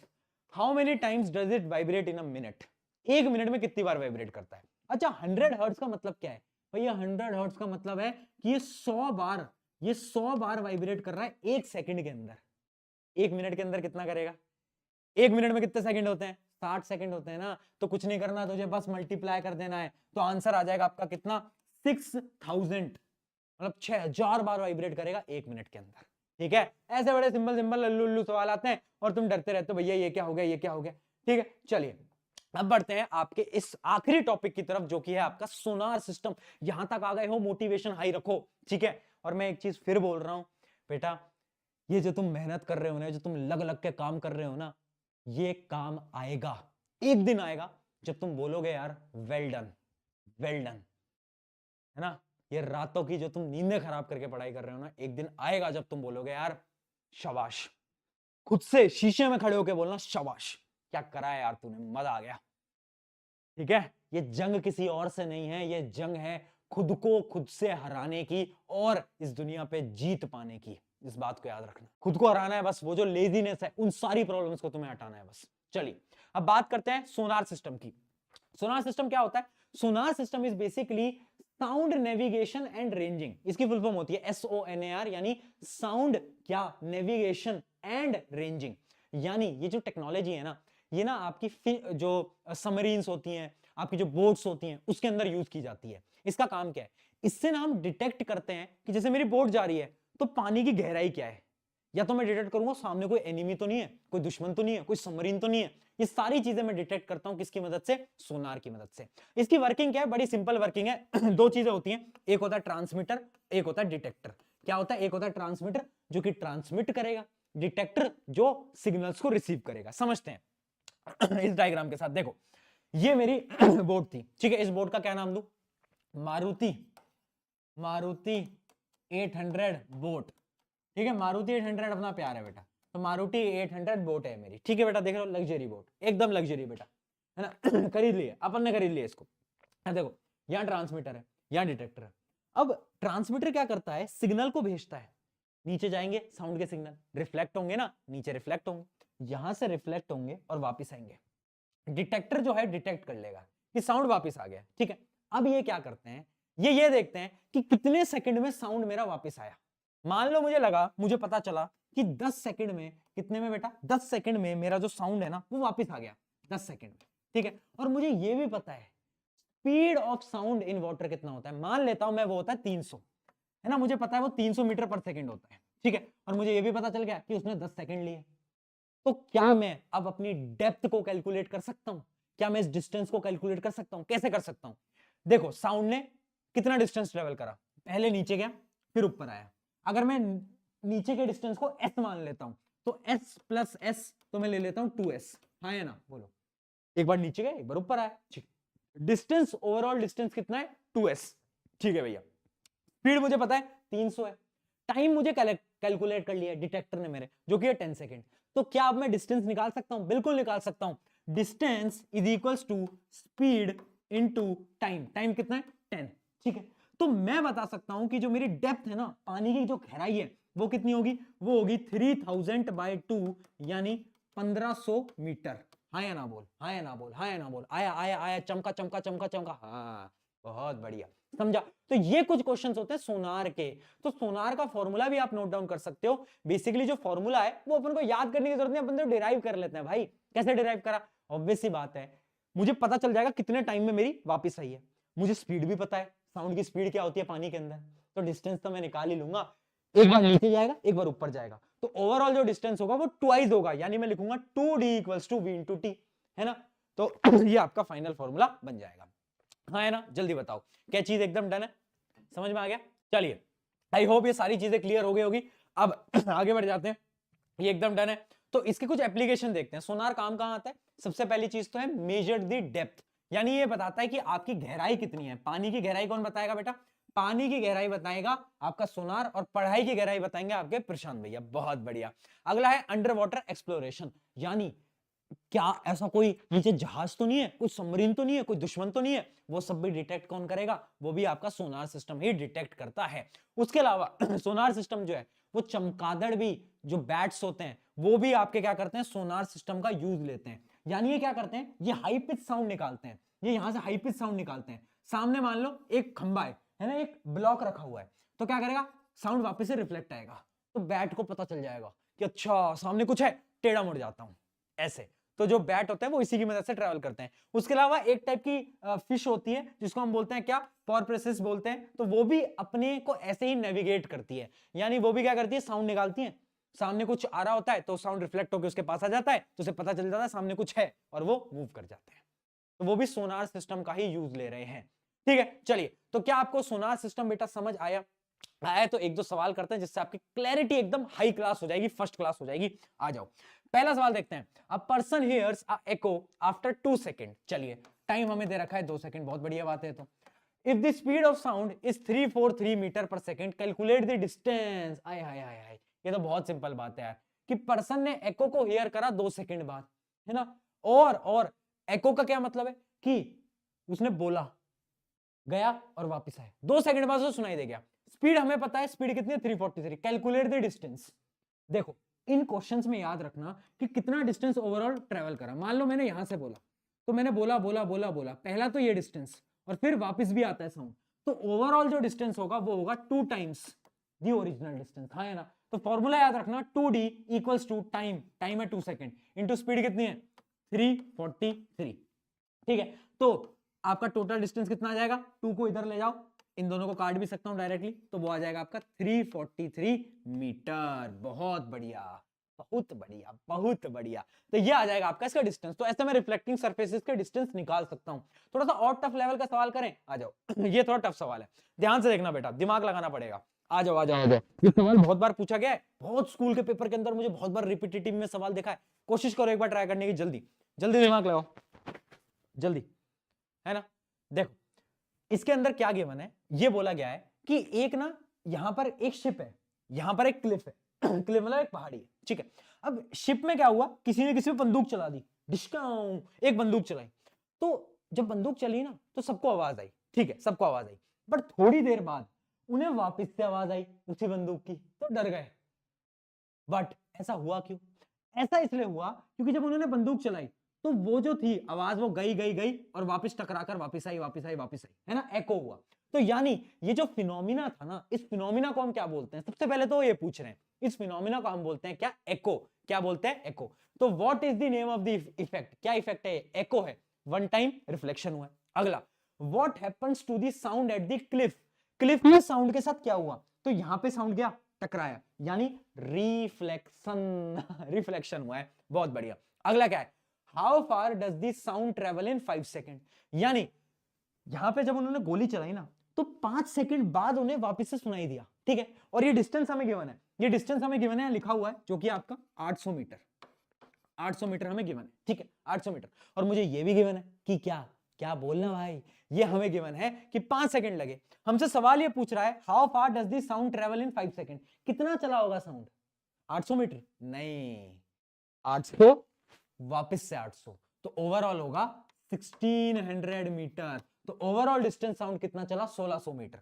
अगला देखो, कैलकुलेट द स्पीड। अब बस आपको स्पीड बतानी है। तो टोटल डिस्टेंस तो है 1600, अब हमको पता है, तो स्पीड होगी 1600 बाय, इसको v बना लो, स्पीड है ना, तो 1600 टोटल डिस्टेंस। टाइम कितना है, time time time time time कहां था, 5 सेकंड। अरे वाह यार भैया, तो अब तो बेसिक मैथ के काम है, इतनी मैथ तो भैया अब क्या बोलूं मैं, है ना, ये तो हम कर ही लेते हैं। कितना आ रहा है, 320 मीटर पर सेकंड, यही आ रहा है क्या, 320। हाँ क्या बात है, आप जीत गए बेटा 1 करोड़ रुपए, जो कि मेरे पास नहीं है, कोई भी दिक्कत नहीं है। चलिए, तो ये इस प्रकार के ऐसे डायग्राम बेस्ड भी लॉजिकल सवाल आ सकते हैं, बट मैंने तो बहुत टफ लेवल का करा दिया, इससे ऊपर नहीं पूछते स्कूल वाले। ठीक है, चलिए, तो यहां पर आज के इस बेहतरीन सेशन को खत्म करते हुए टॉप 5 एमसीक्यू के लिए हो जाओ तैयार। टॉप 5 एमसीक्यू आपको कराने वाला हूं, ये कुछ वो एमसीक्यू हैं जो कि तुम्हारे पेपर के अंदर बार बार रिपीट होते हैं, है ना। चलिए, और ध्यान से सुन लो। देखो होता क्या है ना कि मतलब जब साल शुरुआत होता है ना, तो तुम्हें भी याद है कि जब साल शुरुआत होता, जनवरी फरवरी मार्च अप्रैल में तो हम मोटिवेटेड होते हैं, यस सब कुछ कर लेंगे, पढ़ाई कर लेंगे, एकदम मोटिवेटेड रहेंगे। फिर उसके बाद आएगा मई जून जुलाई अगस्त, उन महीनों के अंदर थोड़ा एंजॉय कर लें, थोड़ा फ्री फायर खेल लें, एक ही तो जिंदगी है, जी लेता हूं, ठीक है। अगस्त तक खत्म हो गया, सितंबर अक्टूबर नवंबर, इसमें थोड़ा डर लगने लगता है, एग्जाम्स आ रहे हैं, तूने कितना पढ़ा भाई, भाई मैंने तो कुछ नहीं पढ़ा भाई, डर लग रहा है भाई, भाई कुछ नहीं हो पा रहा भाई, कैसे होगा यार, कुछ समझ नहीं आ रहा है। दिसंबर, वन शॉट लेक्चर देख लेता हूं, परेशानी है ना, पेपर दे दूंगा। तो देखो, साल खत्म हो जाता है, हर साल की ये कहानी होती है, बट इस साल जो अगला जो साल आने वाला है ना, उस साल में तुम डेडिकेशन के साथ पढ़ना, मैं बस तुमसे इतना मांग रहा हूं, ठीक है। तो अगर रियल भैया मुझे मानते हो ना, तो इतना मुझे प्रॉमिस कर देना, हाँ भैया आपके लिए लग के पढ़ेंगे, मेहनत से पढ़ेंगे, वो हमारी गारंटी है। चलिए, पहला नंबर का क्वेश्चन टॉप 5 एमसीक्यू में, when a sound wave travels through air, the air particle, air particle के साथ क्या होता है, पार्टिकल्स जो होते हैं वो वाइब्रेट करते हैं। साउंड वेव में कैसे वाइब्रेट करते हैं, पीटी सर ने बोला क्या, स्लीप लेटर।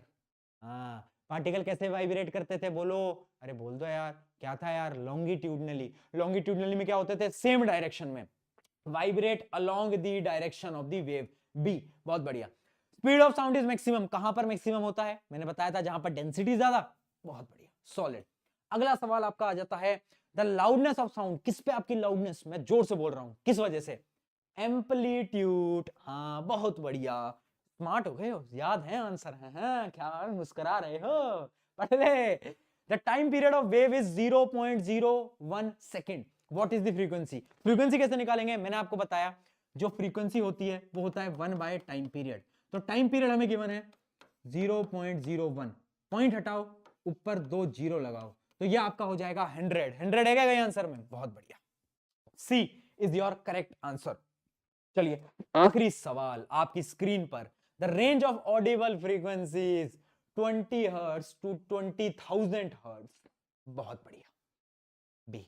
यहां पर आपका ये चैप्टर हुआ समाप्त, है ना। तो this journey has been incredible with you all. Class 9th आपको मैं सब कुछ डिटेल में करा चुका हूं, और ये जो पूरी जर्नी थी, जिसने शुरू से लेकर पहले चैप्टर, मैंने पहला चैप्टर कौन सा पढ़ा, cell, fundamental unit of cell से लेकर साउंड तक की जर्नी अगर तुम्हें अच्छी लगी, प्यारी लगी, मजा आया, है ना। आप सबके मैसेजेस शायद मैं नहीं पढ़ पाऊं, बट इंस्टाग्राम पे जाकर एक स्टोरी जरूर लगाना कि प्रशांत भैया मजा आया यार, समझ में आया, वो फील आया, क्योंकि उस फील के लिए मैं काम कर रहा हूं यार, तुम्हें पढ़ा रहा हूं दिन रात एक कर रहा हूं उस फील के लिए, क्योंकि आई वांट कि हर एक बच्चे का साइंस का कॉन्सेप्ट स्ट्रांग हो, और वो बोले कि स्कूल का पता नहीं, ट्यूशन का पता नहीं, बट प्रशांत भैया है ना यार, why to fear when your Prashant भैया इज हियर। आज की लाइन इस प्रकार है, always listen to the sound of your heart, ठीक है, बट समटाइम्स, क्या, समटाइम्स आपको क्या करना है, ट्यून इनटू योर माइंड, यानी आपको कभी कभार अपने दिमाग की भी सुननी है ना, कभी कभार, क्योंकि दिल तो बोला है ना, दिल तो बोलेगा जा बेटा मैसेजेस का रिप्लाई कर दे, बट दिमाग को मालूम है कि अब पढ़ने का समय है, ये सब करने का समय नहीं है। On this note let us and today's session, thank you everyone, मेरा नाम है, मिलते हैं कभी और कहीं और, शुक्रिया।